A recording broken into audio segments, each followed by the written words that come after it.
आप जब भी उसको देखेंगे कि किस तरह से हरियाणा में मध्यकाल में दिल्ली सल्तनत में राजा सुल्तान जिनको कहते थे, उनका प्रभाव हमारे हरियाणा पर रहा, और किस तरह गुलाम वंश ने, खिलजी वंश ने, तुगलकों ने, फिर तैमूर लंग ने, और फिर सैयद और लोदी ने हरियाणा के सामाजिक चीज़ों को, आर्थिक व्यवस्था को प्रभावित किया।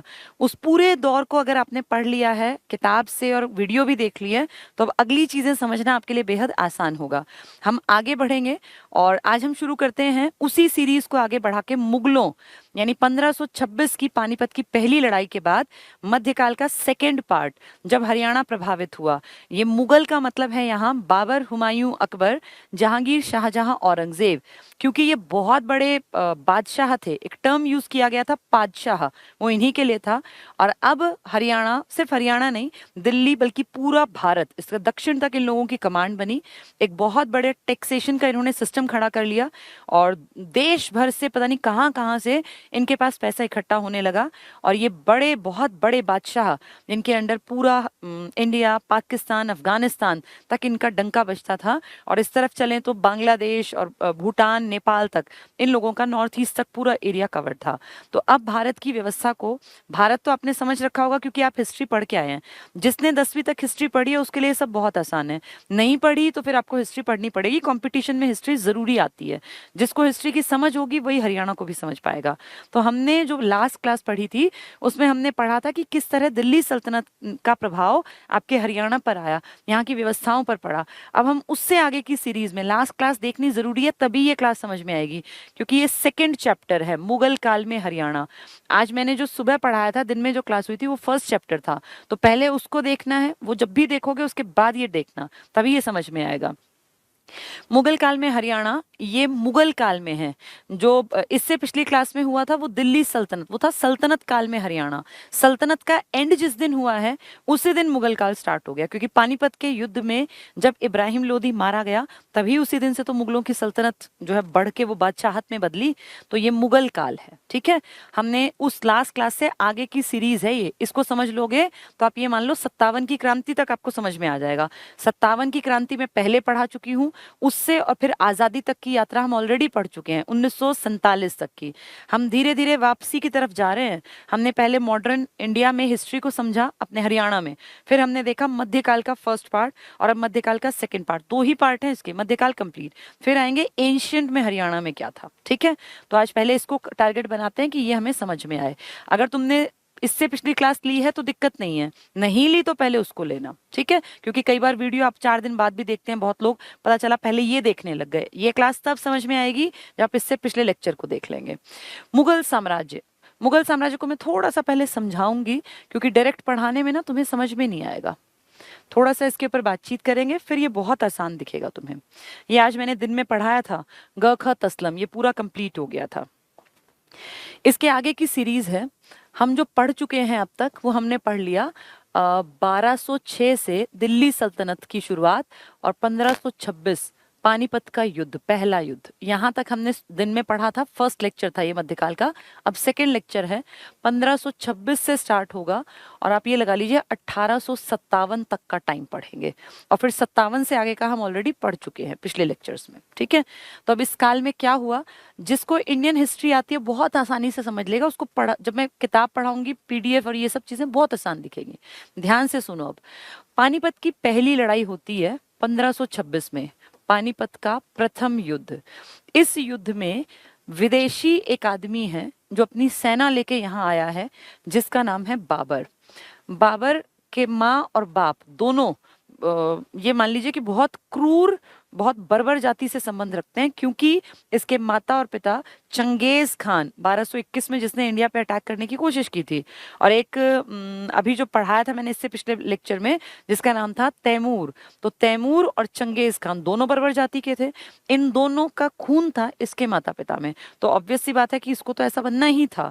इसका तो था ना भाई, खानदानी काम था ये, मार काट और लूट पाट और कत्ल करना तो नॉर्मल बात थी। ये उनका वंशज है, चंगेज खान और किसका, इसका तैमूर का। तो बाबर जो है इसका, ये पहले फरगना का शासक था, एक छोटी सी टेरिटरी थी फरगना, वहाँ का शासक था। धीरे धीरे पैसे की कमी पड़ी, टैक्सेस पूरे नहीं हुए, सेना को निभाना बड़ा मुश्किल हुआ खर्चे को। तो फिर इसने भारत पर अटैक करने का प्लान बनाया और मुगलों का ये पहला अटैक था। इसको इनविटेशन भी मिला था, पंजाब के सूबेदार ने इसको इनवाइट किया था और इब्राहिम लोदी के खुद के चाचा ने भी, कि भैया हमारे यहाँ आओ, अटैक करो, बदले में हम तुम्हें धन देंगे। धन को की उसको जरूरत थी। तो बाबर जो फरगना का छोटे से एक इलाके का शासक था, जिसके कि माता पिता बड़े खूंखार वंशों से संबंध रखते थे, इसने एक मुट्ठी भर सेना लेके और इंडिया पे चढ़ाई कर दी और पानीपत में इसकी सेना आके रुक जाती है। एक बहुत तगड़ी सेना के सामने इसकी सेना खड़ी हुई है। ये तगड़ी सेना है लोदी वंश के इब्राहिम लोदी की। इब्राहिम लोदी जो दिल्ली सल्तनत का, लोदी वंश का अंतिम सुल्तान है। अंतिम इस युद्ध के कारण है, वरना तो अगला भी बन जाते। तो इब्राहिम लोदी की एक बहुत बड़ी सेना, और यहाँ एक मुट्ठी भर सेना लेके खड़ा हुआ है बाबर। बाबर की इस छोटी सी सेना में इतना दम कैसे आया कि ये इतने बड़े, जिसका कि मेन इलाका है, उसके एरिया में आके लड़ने की हिम्मत दिखाता। इसके पास एक खास चीज थी, इसके पास तोप खाना था। और तोप आप जानते हैं, आज 2021 में भी तोप से आप किसी भी देश को हरा सकते हैं, अगर आपके पास तोप है तो तोप आज भी कीमती है 2021 में भी। ये बात हो रही है 1526 की, तब सोचो तब तो तोप कितना भयंकर हथियार लगता होगा।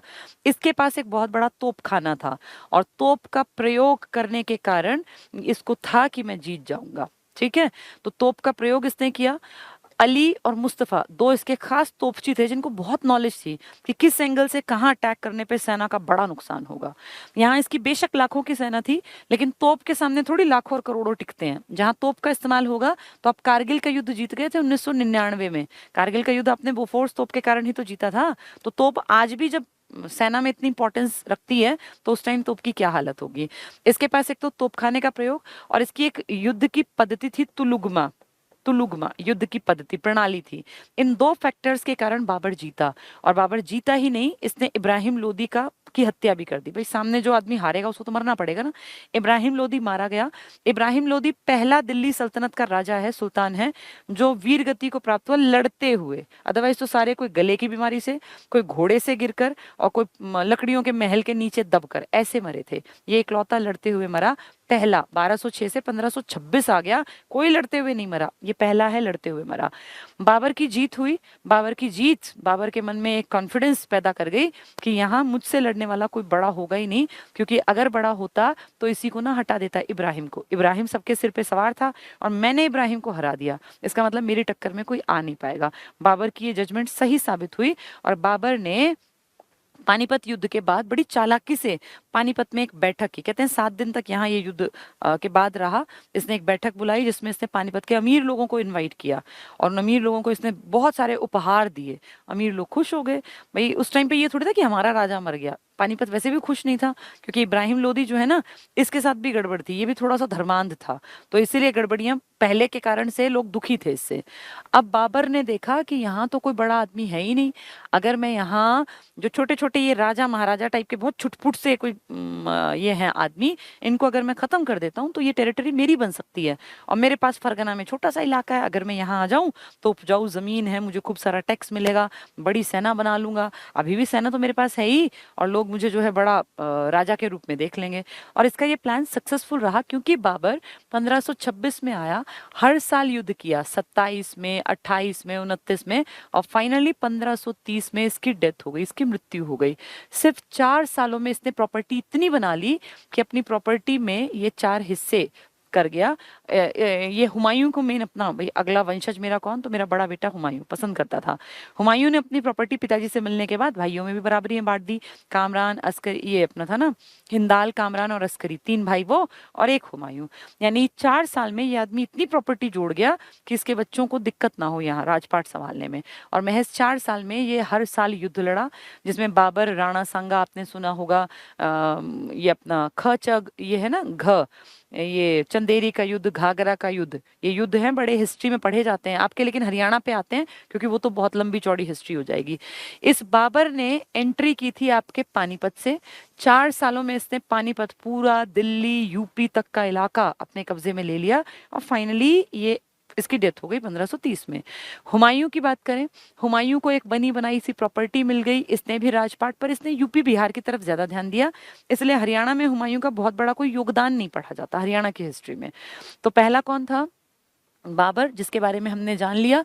हसन खां मेवाती, मैंने पिछली क्लास में बताया था, हसन खां मेवाती जिनके नाम का मेडिकल कॉलेज भी है, मेवात को बिलोंग करते थे इसलिए मेवाती लिखते हैं। हसन खां बाबर से लड़े थे 1527 में, और बाबर से लड़ते वक्त ये वीरगति को प्राप्त हुए थे। बाबर बहुत तगड़ा आदमी था, इसकी टक्कर में खड़े होना अपने आप में ये दिखाता है कि इनमें हिम्मत रही होगी, तभी ये लड़ पाए थे। ठीक है, हुमायूं का हरियाणा की हिस्ट्री में कोई बहुत बड़ा नाम नहीं है, टिक्का लंबा, लेकिन हमसे ज्यादा कोई ताल्लुक नहीं था। हाँ, टैक्स यहाँ से जाता रहा। अगला नाम आया अकबर का। भाजसा है ना ये, BHAJSA, भाजसा। बाबर, हुमायूं, अकबर, जहांगीर, शाहजहां, औरंगजेब।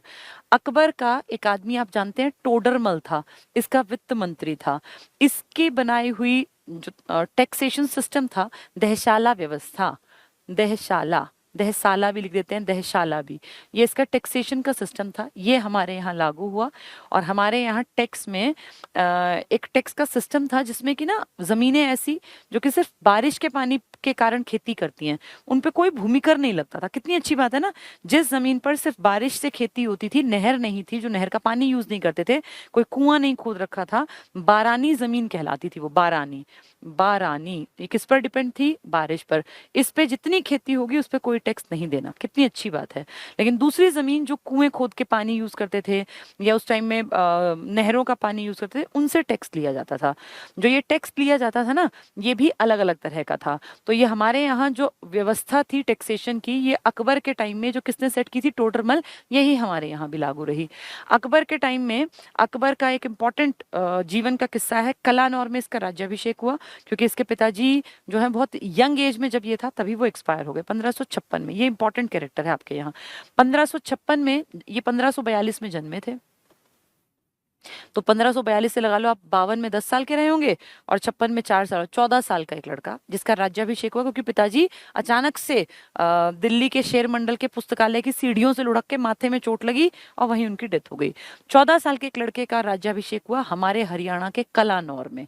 कलानौर आज भी आप जानते हैं रोहतक में पड़ता है, यहाँ इनका राज्याभिषेक हुआ 14 साल के बच्चे का, और फिर ये मुगलों के अगले वंशज उत्तराधिकारी बन गए।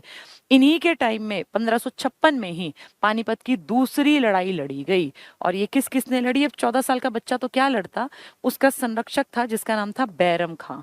बैरम खां, और दिल्ली पर उस टाइम कब्जा कर लिया था हेमचंद्र विक्रमादित्य ने। विक्रमादित्य कोई भी अपने नाम के आगे लगा लेता था।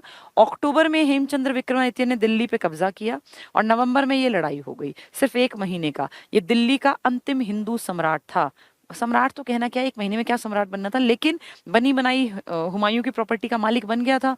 तो उस कंडीशन में इसको दिल्ली संभालने के कारण ये हो गया भाई अंतिम हिंदू सम्राट है दिल्ली का हेमचंद्र विक्रमादित्य। 1 महीने पूरा नहीं टिका, तभी लड़ाई के लिए इसको बुलावा आ गया पानीपत की दूसरी लड़ाई में। पानीपत की दूसरी लड़ाई बैरम खां लड़ा अकबर की जगह, मतलब अकबर का संरक्षक, और हेमू, दोनों बहुत बढ़िया लड़े। हेमू की जीत लग रही थी हो जाएगी, पर एन मौके पे जब ये हाथी के हौद पे ऊपर बैठा हुआ था, एक तीर आके इसकी आंख में लग गया और ये उस पे चकरा के, ऐसे आंख भी सेंसिटिव होती है, हौद से नीचे गिर गया। इसकी सेना को लगा कि हमारा राजा मर गया और सेना में भगदड़ मच गई, वापस भागने लगी सेना। उसका फायदा उठा के बैरम खान ने इसका सर कलम कर दिया, और इसीलिए इसका सर कलम करने के बाद फिर ये हो गया कि जीत किसकी हुई? अकबर की। और इस तरह पानीपत की दूसरी लड़ाई में कौन जीत गया? अकबर। इस अकबर ने अपने यहाँ हरियाणा, दिल्ली, सरहिंद, पंजाब, यूपी तक के इलाकों का डिवीजन कर दिया, सरकारें बना दी, और बहुत सारे परगनों में से कुछ परगने आपके हरियाणा के भी थे। तो अकबर के टाइम में हरियाणा में बहुत सारी चीजें देखने को मिली, क्योंकि रेवाड़ी का था हेमचंद्र विक्रमादित्य, वो हरियाणा का हिस्सा, लड़ाई जो हुई वो हरियाणा का हिस्सा पानीपत, और जहां इसका राज्याभिषेक हुआ वो हरियाणा का हिस्सा। तो अकबर का हिस्ट्री में हरियाणा से काफी लंबा लेन देन रहा, चाहे राज्याभिषेक की बात कर लो, पानीपत की लड़ाई की बात कर लो, या रेवाड़ी के हेमचंद्र विक्रमादित्य की बात कर लो। ठीक है, ये थी अकबर के साथ हरियाणा की हिस्ट्री। अकबर का बेटा जहांगीर। हरियाणा में कोई बहुत खास ऐसी इंपॉर्टेंट चीज नहीं है कि जो जहांगीर से जोड़ी जाए। ठीक है, भारत का बादशाह था, ऐसे हरियाणा से भी टैक्स जाता रहा, चीजें चलती रही। जहांगीर का बेटा हुआ शाहजहां। शाहजहां इंपॉर्टेंट है। शाहजहां जो था ना, इसके भी 4 बेटे थे फेमस, जिनमें औरंगजेब और दारा शिकोह, 2 इसके इंपॉर्टेंट बेटे हैं। औरंगजेब बहुत कट्टर मुसलमान था, जिंदा पीर के नाम से जाना जाता था। कहते हैं अपना जीवन जो उसने जिया, कभी शाही जीवन नहीं जिया। शाही इन द सेंस, वो जितना खर्चा उसका होता था ना, उसको अपने आप कमा के खर्च करता था, राजा की तरह नहीं कि मेरे तो ऐश होनी चाहिए।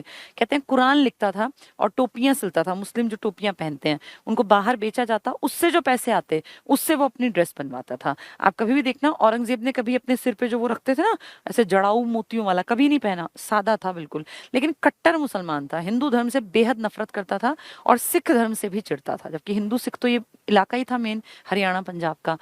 तो औरंगजेब जो इसका बेटा था, किसका, शाहजहां का। शाहजहां के टाइम में इसका एक बेटा जिसको ये पसंद करता है और बड़ा बेटा है जिसका नाम है दारा शिकोह। इसका बड़ा बेटा दारा शिकोह। दारा शिकोह दिल्ली की बजाय अपने हरियाणा में ज्यादा रहा करता था, पलवल में बहुत रहता था, और दारा शिकोह का घूमना फिरना लगातार हरियाणा में बना रहता था। दारा शिकोह का एक टीचर था, उस टीचर के प्रति इसकी बहुत लगाव था। अध्यात्म, स्पिरिचुअलिटी, जीवन और ये आत्मा और इस तरह की बातें इसने सब उससे सीखी थी। उनका नाम था शेख चिल्ली। शेख चिल्ली और चिहिली, कुछ भी लिख सकते हैं पेपर में, चिहिली कह लो या शेख चिल्ली। ये इनके आध्यात्मिक गुरु थे, किसके, दारा शिकोह के। 1650 में ये एक्सपायर हो गए। उस टाइम तक राज चल रहा था शाहजहां का, क्योंकि 1657 तक शाहजहां गद्दी पर बैठे हुए थे। 58 में तो ये हटाए थे ना औरंगजेब ने। तो दारा शिकोह के जब टीचर एक्सपायर हुए, तो अपने जेब से खर्च करके दारा शिकोह के टीचर के लिए, भाई फेवरेट बेटा है तो फेवरेट बेटे का जो टीचर है, स्पिरिचुअल गुरु है, आध्यात्मिक गुरु है, उसके लिए मकबरा बनवाया। और ये बनवाया गया आपके हरियाणा के थानेसर में, कुरुक्षेत्र में थानेसर पड़ता है आज भी, यहाँ बनवाया गया शेख चिल्ली का मकबरा।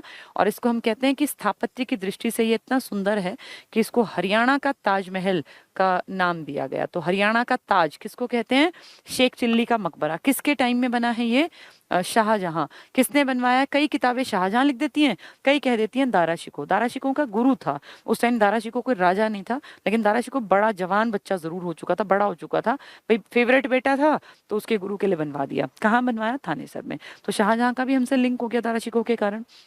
औरंगजेब, औरंगजेब जो ना कट्टर मुसलमान था, और औरंगजेब के टाइम में हमने कई विद्रोह किए, कोशिश की। सतनामी विद्रोह हुआ बहुत बड़ा औरंगजेब के टाइम में, 5000 सतनामियों को मरवा दिया, बहुत बड़ा विद्रोह था, 5000 आदमी औरंगजेब ने मरवा दिए सतनामी विद्रोह में। तो बहुत नेगेटिव चीज थी ये। औरंगजेब बड़ा चालाक भी था, कट्टर भी था, चालाक भी था। इसका विद्रोह किया बहुत सारे लोगों ने, जिनमें कि रेवाड़ी के थे, मेवात के थे, और अहीरवाल क्षेत्र के। तो रेवाड़ी वाला इलाका मान लो, जिसमें सांवलिया मेव था, हाथी सिंह बड़गुजर था, और गुड़गांव बादशाहपुर के इलाके में से बिलोंग करने वाला। तो 3 बड़े नाम थे ये, एक हाथी सिंह बड़गुजर, एक सांवलिया मेव, और एक और था राव, जिनके कारण आगे ये बढ़ेंगे, राज नाम था उनका, नंदराज। 3 आदमी। तो बड़ी चालाकी से औरंगजेब ने क्या कहा, सांवलिया मेव को मरवाना चाहता था ये। इसने इस्तेमाल किया हाथी सिंह बड़गुजर का। हाथी सिंह बड़गुजर को, जो मैंने अभी नाम लिया था ना, राव, जो उस इलाके के नंद राव जिनका नाम था, जो राव टेरिटरी के मालिक बनेंगे, नंद राम भी उनको लिख देते हैं। तो नंद राम ने मदद की, हाथी सिंह बड़गुजर को पकड़वा दिया, वो कैद में कर लिया औरंगजेब ने। औरंगजेब ने कहा भैया तुम मेरा विद्रोही है ना तू, और एक वो सांवलिया मेव, अगर तुझे जिंदा बचना है तो सांवलिया मेव को कत्ल कर दे, अगर तूने उसको मार दिया तो मैं तुझे छोड़ दूंगा। देखो, एक तीर से 2 निशाने, यानी 2 आदमी विद्रोह कर रहे हैं इसका, एक सांवलिया मेव मेवात में, और एक हाथी सिंह बड़गुजर बादशाहपुर गुड़गांव में। तो मेवात गुड़गांव में इसके विद्रोही हैं, इसके खिलाफ काम करने वाले। तो इसने रेवाड़ी के एक आदमी का यूज किया, नंदराम का, गढ़बोलनी गांव के थे वो, और उनको बोले तू हाथी सिंह बड़गुजर को एक बार मेरे हवाले करवा दे। उसने पकड़वा दिया, उसके इलाके में पहले बुलाया, दोस्ती की तरह पकड़वा दिया। पकड़ते ही बोले तू मेरा विद्रोही है, तेरा सर काट दूंगा, लेकिन तुझे छोड़ सकता हूँ अगर तू किसको पकड़वा दे, सांवलिया मेव को मर्डर करवा दे, हत्या कर दे। हाथी सिंह बड़गुजर ने बचने के चक्कर में सांवलिया मेव की हत्या कर दी। एक आदमी तो गया, हाथी सिंह बड़गुजर को इसने गांव दे दिए कि तू यहाँ राज कर ले। हाथी सिंह बड़गुजर ने कहा भैया मुझे क्यों पंगे लेने, ये कल को मेरी भी हत्या करवा देगा, आराम से रहने लग गया। सांवलिया मेव जो था इसको मरवा दिया हाथी सिंह बड़गुजर, नंदराज को इसने इलाका दे दिया, वहीं से अहीर इलाका राव का इलाका बनता चला गया। ठीक है, तो बड़ा चालाक था औरंगजेब। इन सब ने कुछ ना कुछ हरियाणा के साथ इन सब का लिंक रहा। मैंने एक एक करके आपको समझाया। बाबर का तो मेवाती के साथ याद रखना। एक मोहन सिंह और भी था जो इनसे लड़ा था कैथल के इलाके में। मेन है आपका ये अपना मेवाती, हसन खां मेवाती। हुमायूं का आपसे बहुत बड़ा कोई लिंक नहीं था, लेकिन ठीक है, लंबा चौड़ा राज कर गया तो हरियाणा से फर्क उस पर पड़ा होगा। अकबर का तो राज्याभिषेक भी यहाँ हुआ, अकबर को गद्दी भी यहीं मिली पानीपत के युद्ध में, और अकबर ने तो बहुत सारी चीजें यहीं से शुरू की थी, इसलिए अकबर का बहुत बड़ा टाइम पीरियड। टोडरमल की देहशाला व्यवस्था भी अपने यहाँ लागू हुई थी, ठीक है। तो टैक्सेशन का सिस्टम।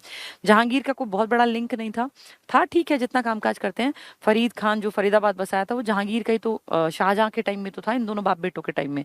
शाहजहां का बेटा था फेवरेट बेटा दारा शिकोह, जिसका आध्यात्मिक गुरु था शेख चिल्ली, वो एक्सपायर हो गया। उसके नाम का मकबरा 1650 में बना, और उस टाइम पे राज किसका था? शाहजहां का। औरंगजेब कट्टर था, तो सांवलिया मेव, हाथी सिंह बड़गुजर और नंदराम, कैसे उसने इन तीनों का यूज किया अपने फायदे के लिए वो मैंने आपको बता दिया। सतनामियों ने विद्रोह किया, 5000 सतनामी मारे गए। तो इस तरह से इनका फर्क हरियाणा पर, ये है मुगल, ठीक है। अब इनको हम लोग किताबी भाषा से थोड़ा सा पढ़ लेंगे। पढ़ोगे ना ध्यान से, अब सारी चीजें समझ में आएंगी। जैसे कहानी सुन के चीजें समझना बेहद आसान होता है। देखो, अब मुगल साम्राज्य यहीं से शुरू है। सेकंड चैप्टर, फर्स्ट में हमने दिल्ली सल्तनत पढ़ी, अब हम मुगल साम्राज्य पढ़ेंगे। मुगल वंश का संस्थापक बाबर था, और बाबर आपके देश का नहीं था, विदेशी था। बाबर और उत्तरवर्ती मतलब बाद के लोग, मुगल शासक तुर्क और सुन्नी मुसलमान थे। बाबर ने मुगल वंश की स्थापना के साथ ही एक पद बनाया, पादशाही, इससे बादशाह निकले। की स्थापना की जिसके तहत शासक को बादशाह कहा जाता था। पहले आपके यहाँ राजा, महाराजा, महाराजाधिराज थे। अब ये मुस्लिम जो कम्युनिटी आई थी, इन्होंने पहले सल्तनत, छोटी सल्तनत तो सुल्तान, अब बड़ा तो बादशाह, इन्हीं के टर्म है ये, बादशाह भी और सुल्तान भी। तो पद बनाया पादशाही, इसका हेड कौन हुआ? बादशाह। तो मुगल राजा नहीं कहलाते, मुगल सुल्तान भी नहीं, मुगल बादशाह कहलाते हैं, क्योंकि उनका एरिया बहुत बड़ा था। चंगेज खां, जिसने 1221 में इंडिया की तरफ रुख किया था, वो तो इल्तुतमिश की समझदारी से वो बच गया था, इंडिया नहीं आया, अदरवाइज अटैक करता ये चंगेज खां। 1221 इल्तुतमिश का टाइम। तैमूर लंग, जिसने कि नासिरुद्दीन, हमारे यहाँ तुगलकों का छोटा सा एक राजा था, उसके टाइम में अटैक किया 1398 में। तो इसने भी 1221 में, इसने 1390, दोनों लड़ाकू प्रजाति के, और हमारा देश इनसे कहीं ना कहीं दबता और डरता था, के वंशज था। तो जिसके दादा, नाना, पड़नाना, कभी उसकी 5वीं पुश्त और उसकी 14वीं पुश्त इतने भयानक थे, तो बच्चे में तो गुणाने ही थे। और फरगना का शासक था, छोटे से एरिया का, बाबर। 1526 में हरियाणा पर आक्रमण किया। टारगेट क्या था? यहाँ पे आके बसना, पहले लूटना फिर बसना, मतलब किसी के न्योते पर आया फिर यहीं बस गया। बाबर के आक्रमण के समय तावड़ू परगने का शासक जलाल खान था। तावड़ू यानी आप समझ जाओ दक्षिण हरियाणा। 21 अप्रैल 1526 को पानीपत के मैदान में पानीपत का पहला युद्ध हुआ, अप्रैल 1526 को, जिसमें बाबर द्वारा इब्राहिम लोदी की पराजय के बाद मुगलों ने न केवल हरियाणा पर बल्कि पूरे हिंदुस्तान पर अधिकार कर लिया। 4 ही सालों में इतनी प्रॉपर्टी बना ली कि चारों बेटों को मिल जाए, आराम से वो राज कर सके। राज्य में नव विजित प्रदेश के शासन को व्यवस्थित तरीके से चलाने के लिए बाबर ने इसे 4 जिलों में बांट दिया। तो ये 4 सरकारें, एक दिल्ली सरकार, एक मेवात सरकार, एक हिसार और एक सरहिंद। सरहिंद पंजाब वाला इलाका, हिसार आप समझ जाओ पूरा ये मेन हरियाणा, एक मेवात तो दक्षिणी हरियाणा, और एक दिल्ली। ये 4 सरकारें, 4 राज्य, 4 जिले बना दिए इसने अपने। इसके बाद बाबर क्या करता है देखें। 1526 से 1530 में खूब लड़ा अड़ोसी पड़ोसियों के साथ और सब पे अटैक किया। 1525 में बाबर ने हरियाणा में प्रवेश किया। बाबर ने हिसार रियासत को जीतकर हुमायूं को सौंप दिया, अपने बेटे को, बड़े बेटे को। और हसन खां मेवाती, जो मेवात का लोकल था, के बेटे नाहर खां को क्षमा कर दिया। इसको तो मार दिया था, उसको क्षमा कर दिया, बोला चल तुझे राजा बना दिया, परगना दे दिया, मेवात को अपने साम्राज्य में मिला लिया। पहले पूरा मेवात उनका था, फिर कुछ परगने दे, ये तेरे काम चला देंगे, जिंदा छोड़ रहा हूँ शुक्र मना, हसन खां मेवात को तो मैंने मार दिया, मेवाती को, उसका बेटा है ये, क्या नाम है इसका? नाहर खां। ये नाहर सिंह नहीं है, वो अलग आदमी है। इब्राहिम लोदी की सहायता के लिए, इब्राहिम लोदी की सहायता कुछ लोगों ने की थी ना, हरियाणा से 2 सेनाएं आई थी। एक हसन खां मेवाती की, जिसको कि किसने मारा बाद में? बाबर ने। भाई क्यों मदद करने आया, लेकिन इसके बेटे को परगना दे दिया था। हसन खां मेवाती की, जो दिल्ली सेना के साथ मिलकर बढ़ रही थी, और दूसरी सेना हिसार के फौजदार हमीद खां। हिसार जीत के हुमायूं को दे दिया, इसके बेटे को परगना दे दिया, और मेवात अपने हिस्से में मिला लिया। तो दोनों चीजों को इसने अपने हिसाब से चेंज कर लिया। पानीपत के पहले युद्ध में बाबर ने पहली बार तुगलमा, ये तुलुगमा है, थोड़ा सा गलत छपा है, तुलुगमा युद्ध नीति और तोप खाने का प्रयोग किया। उस्ताद अली और मुस्तफा, अली मुस्तफा दो बताए ना, अली मुस्तफा, ये दो इसके तोपची हैं जिन्होंने सही जगह निशाने मारे। तो उस्ताद अली और मुस्तफा बाबर के दो प्रसिद्ध निशानेबाज थे, जिसने पानीपत के प्रथम युद्ध में भाग लिया था, तभी तो जीता था ये। तारीख शाही के लेखक के अनुसार पानीपत के पहले युद्ध में विजय के बाद बाबर 7 दिन तक पानीपत में ठहरा था। इसने प्लानिंग की थी फिर कि मैं कहाँ कहाँ अटैक करूंगा, किस किस को मैं मारूंगा, कौन सा इलाका में हड़पूंगा।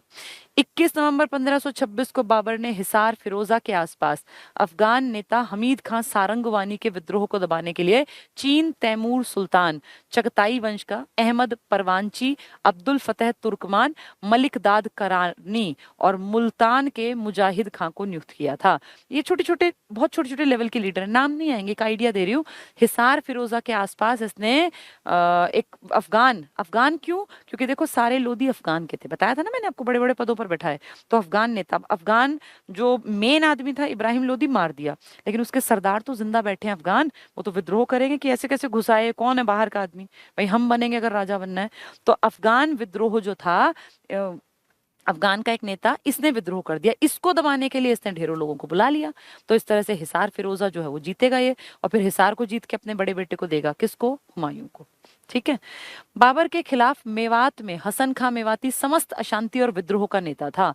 तो बाबर के खिलाफ हसन खां मेवाती अपनी कोशिश कर रहा था, इसको मार दिया और इसके बेटे को बोला परगने का मालिक बनता हो बन जा, नहीं तो मार दूंगा, मेरा कुछ नहीं जाएगा, ये मेवात मेरा है। तो हसन खां मेवाती का इलाका भी गया और बेटे को भी छोटा सा परगना मिला। 17 मार्च 27 को हसन खां मेवाती ने हजारों मेवातियों के साथ भयंकर युद्ध किया, साथ मिलकर लिखना चाहिए। बाबर की इस युद्ध में विजय हुई, जीत गया और उसको मार दिया। हसन खान और उसके साथी लड़ते हुए वीरगति को प्राप्त हुए, इसीलिए वीरगति को प्राप्त हुए लड़ते हुए, इसलिए तो हसन खां मेवाती का नाम है मेडिकल कॉलेज, क्योंकि भैया इसने हरियाणा के लिए अपनी जान दी है, हसन खां मेवाती। बाबर के शासन के अंतिम दिनों में कैथल में भयानक विद्रोह हुआ। इनके नेता मोहन सिंह थे, परंतु इनको बाबर ने हरा दिया और शवों की मीनार सी चुनवा दी। बाबर के समय 4 प्रांत, मैंने बताया ना ये कट्टर थे, ये शवों को ऐसे मीनार बनवा के उसके सामने शराब पीते थे बैठ के, ऐसा ही बलबंद था, याद करो, जिसके खिलाफ मेवात के लोग विद्रोह। तो ये भी तो वही बातें बता रहे हैं, ये देखो ऐसे ही मेवात के उसको मरवाया इसने, फिर ऐसे ही कैथल वाले को। इसके समय 4 प्रांत थे जहां से सरकार चलती थी, एक दिल्ली, एक हिसार, एक मेवात और एक सरहिंद। बाबर की मृत्यु 1530, तो महज 4 साल, 26 में आया और 30 में मर भी गया, लेकिन इन 4 सालों में बड़ी प्रॉपर्टी बना के छोड़ गया। ठीक है। बाबर की मृत्यु के बाद हुमायूं दिल्ली का शासक बना और उसने मेवात की सरकार अपने भाई हिंदाल और हिसार और सरहिंद कामरान को सौंप दिए। तो इसने अपने भाइयों को प्रॉपर्टी दे दी। पिताजी ने इसको क्या दिया था, हिसार, मेवात छीन लिया था ना पिताजी ने, किससे, हसन खां मेवाती को मार के उसके बेटे से, उसको परगना दिया। इसने क्या किया, पिताजी की प्रॉपर्टी दी हुई को अपने भाइयों में बांट दिया। फतेहाबाद की मस्जिद का निर्माण हुमायूं ने करवाया, पेपर में आ जाएगा फतेहाबाद की मस्जिद किसने बनवाई। जैसे लाट की मस्जिद दोपहर में पढ़ाई थी ना मैंने आपको पिछली क्लास में, लाट की मस्जिद कहाँ है, हिसार में। किसने बनवाई है, जिसने गुजरी महल बनवाया। अब आपको पता होना चाहिए दोनों किसने बनवाए।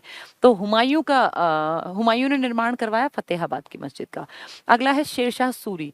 शेरशाह सूरी एक वैश्य जाति का था और पहले व्यापारी था, बाद में सेनापति बन गया। शेरशाह सूरी जो आप नाम देख रहे हैं, इसके पास और इसी के पास हेमचंद्र विक्रमादित्य का भी इतिहास इसी से जुड़ा हुआ है।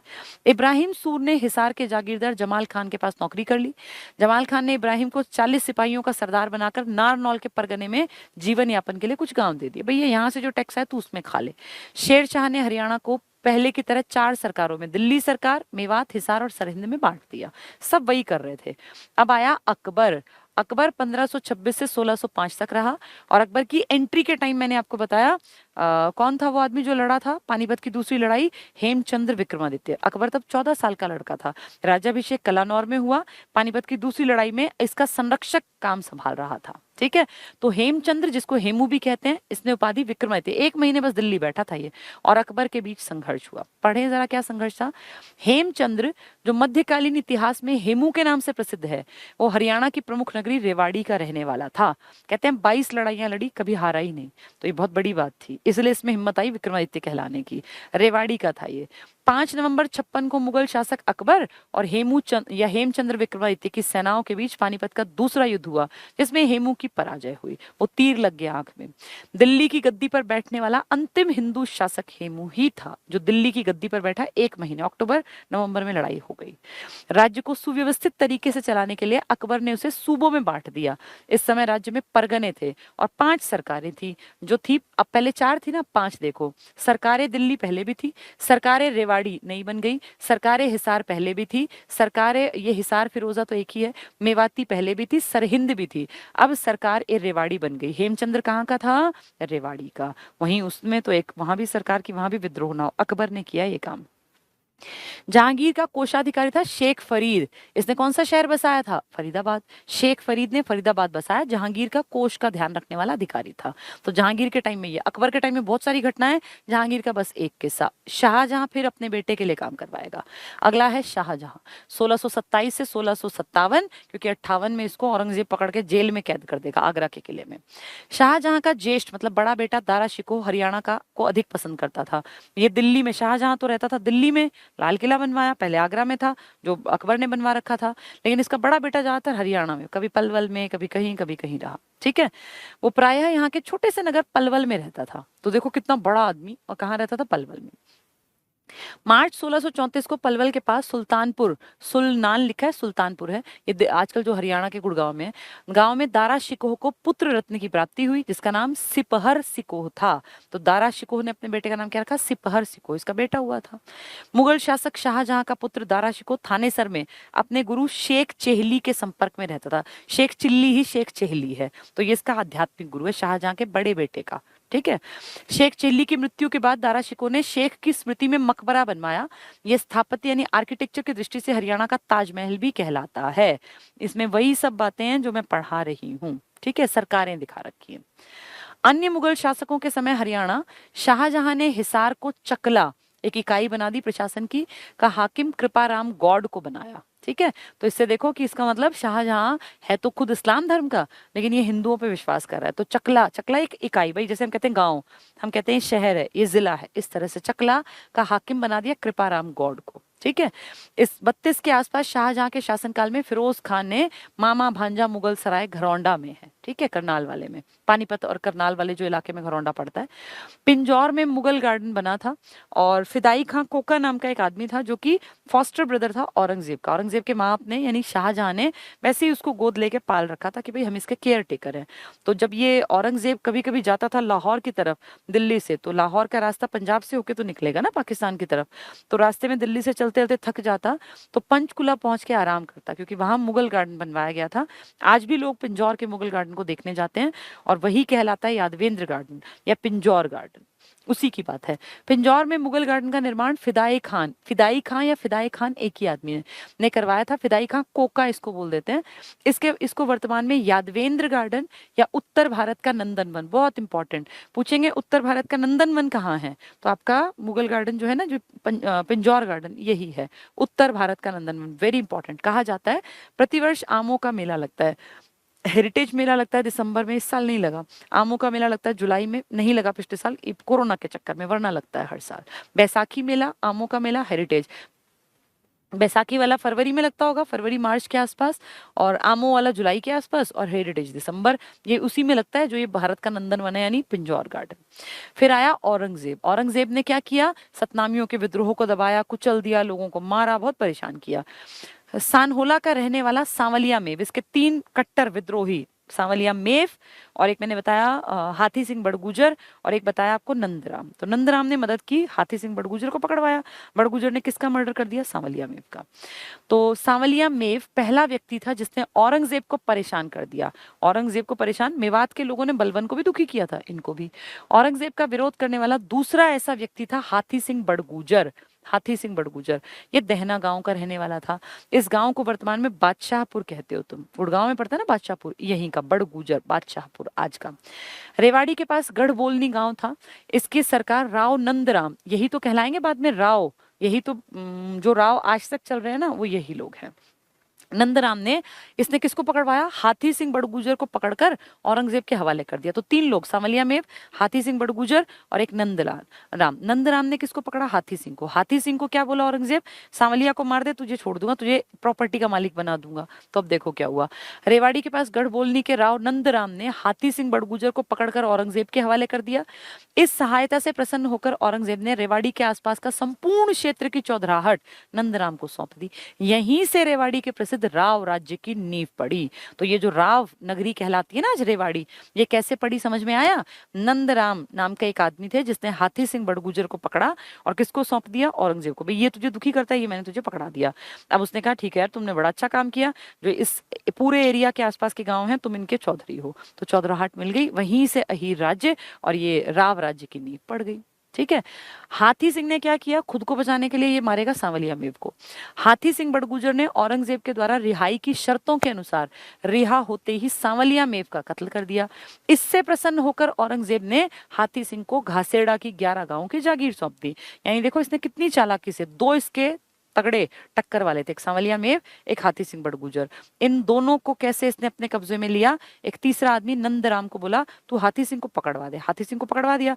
हाथी सिंह को बोला अगर तू रिहाई चाहता है तो इसका तो मर्डर करेगा। कर दिया मर्डर। एक तरह से दब भी गया और ना सांप भी मर गया और लाठी भी नहीं टूटी। कितनी चालाकी से काम किया।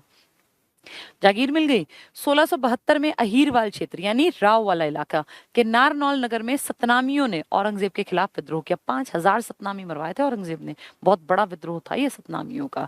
औरंगजेब के काल में नारनौल में सतनामी विद्रोह बहुत बार आता है। किसके काल में हुआ? औरंगजेब के काल में। कहाँ हुआ? महेंद्रगढ़ के नारनौल में। जाट विद्रोह का मुख्य केंद्र सौंधी और सिनसिनी थे। ठीक है। जाट विद्रोह भी हुआ था। जाट राजा सूरजमल का नाम सुना होगा। जाटों के प्लेटो कहलाते हैं। इनका बेटा था जवाहर सिंह, जिसने आपके गुड़गांव के जो ये शीतला माता मंदिर है ना, ये बनवाया था आज वाला। अकबर के दिन सरकारें, कुछ नहीं इनमें जिले बताए गए हैं। दिल्ली था, ये अपना यूपी वाला, हमें अपने से मतलब है, हमारी 5 चीजें थी। हरियाणा में भूमि कर, टैक्स कैसे लेते थे ये? दहशाला व्यवस्था बताई ना मैंने। अकबर के वो कौन थे? टोडरमल, अर्थ मंत्री, वित्त मंत्री, जो सारा सिस्टम देखते थे। और आपके यहाँ 2 तरह की जमीन थी, एक वो जो सिंचाई पर आधारित थी और एक वो जो वर्षा पर आधारित, क्या बोलते हैं, बारानी, उस पर कोई टैक्स नहीं था। ठीक है। हरियाणा में भूमि कर तय करने का कार्य सबसे पहले अकबर के काल में टोडरमल ने किया। टोडरमल इसका अर्थ मंत्री था। जिन जमीनों में बारिश आधारित खेती होती थी उसे बारानी कहा जाता था। बारिश पर आधारित बारानी। और हरियाणा देश का पहला ऐसा राज्य है जहां बारानी खेती के लिए उगाही नहीं ली जाती थी। कोई टैक्स नहीं। भाई खेती पे जितना हो गया तुम्हारा बारिश से, अपना खुद रखो, हमें नहीं चाहिए। बहुत बड़ी बात है ये। सिंचाई वाली जमीन को चाही कहा जाता है। इसमें चाहिए पैसे, टैक्स दो, चाही, पैसे चाहिए हमें, तुमने इसका यूज किया, नहर का। अंग्रेजों के इलाकों में किसानों से उपज का 1/6 हिस्सा भूमि कर लिया जाता था। कभी कभी कोई विपत्ति आने पर आपदा कर को टाल देते थे या माफ भी कर देते थे। लेकिन जो देसी रियासतें थी, जैसे झज्जर था, लोहारू था, पढ़े थे ना हमने, ये किसानों से वहां के जागीरदार क्रूरता से भूमि कर वसूलते थे 1/4। यानी अंग्रेजी राज में तो टैक्स देना था 1/6, अगर 60 किलो है तो 10 देने हैं। और जो देसी रियासतें थे ये 1/4, कि अगर 40 किलो है तो 10 देने हैं। तो ज्यादा पड़ गया ना ये। तो इसका मतलब क्रूरता से दिखाते थे ये लोग। तभी तो यहाँ प्रजामंडल बने थे, जो मैंने आपको कल पढ़ाया भी था। अराजकता का युग चला 1707 से 1770। ऐसा क्यों? क्योंकि औरंगजेब मर गया। औरंगजेब के मरते ही गिद्ध की दृष्टि से टूट पड़े लोग। हरियाणा मेरा, ये हिस्सा मेरा, ये हिस्सा मेरा। और सबने अपनी अपनी कोशिश की कि हरियाणा पे मेरा कब्जा। सिख भी लड़ेंगे और जाट भी लड़ेंगे, और ये राजस्थान से भी लोग आके कहेंगे हरियाणा हमारा। तो एक तरह से चारों तरफ छुटपुट छुटपुट एरिया, जिससे होता ना भाई, जैसे चील और गिद्ध चपटते हैं, एक रोटी और 10 लोग छीनने को भागे, तो वो किसी के हाथ में आएगी, किसी के में नहीं। ऐसे ही यहाँ हुआ। इससे पहले तक क्यों नहीं हुआ? क्योंकि इससे पहले बादशाह थे, किसी की हिम्मत ही नहीं थी बादशाहों के सामने सिर उठाते, वो मार देते थे। तो इसलिए चुपचाप बैठे रहे। विद्रोह किया तो मरे। लेकिन अब छीना झपटी चलेगी हरियाणा के ऊपर। मुगल बंदा बैरागी संघर्ष। 10 गुरु हुए हैं सिखों के। 10 गुरु में से लास्ट वाले गोविंद सिंह जी, गुरु गोविंद सिंह जी ने, एक आदमी था लक्ष्मण देव नाम था उसका, महाराष्ट्र में नांदेड़ नाम की जगह में उसकी मीटिंग हुई 10वें गुरु से। उन्होंने कहा तुम तो बहुत समझ समझदार हो और तुम हमारे इसमें आ जाओ। और वो उनको बना दिया बंदा बैरागी, नाम दे दिया। बंदा बैरागी ने 10 गुरुओं के मरने के बाद सारी कमान संभाली। उन्होंने लोहागढ़, लोहागढ़ भी कह देते हैं, आज आपका पड़ेगा यमुनानगर, इसको अपनी राजधानी बनाया। भाई हरियाणा और पंजाब का ही तो इलाका था ये सारा, ये पहले पूरा पंजाब था। उसके बाद जब मुगल इनके खिलाफ आने लगे, कमजोर मुगल, 1707 में जैसे ही औरंगजेब मरा, ये मान लो एक बुरा दौर शुरू हुआ मुगलों का। कमजोर, निकम्मे, निठल्ले, कोई शाहे बेखबर, कोई लंपट मूर्ख, कोई रंगीला, अजीब अजीब से राजा, कहने के बस वो बादशाह, कुछ उनकी औकात नहीं, वो इंडिया को संभाल के नहीं रख पाए। इतनी टेरिटरी फैला दी औरंगजेब ने कि वो रखने के लायक ही नहीं थे, इसलिए धीरे धीरे कमजोर होते जाएंगे। इसी टाइम पर मुगल संघर्ष करेंगे बंदा बैरागी के साथ।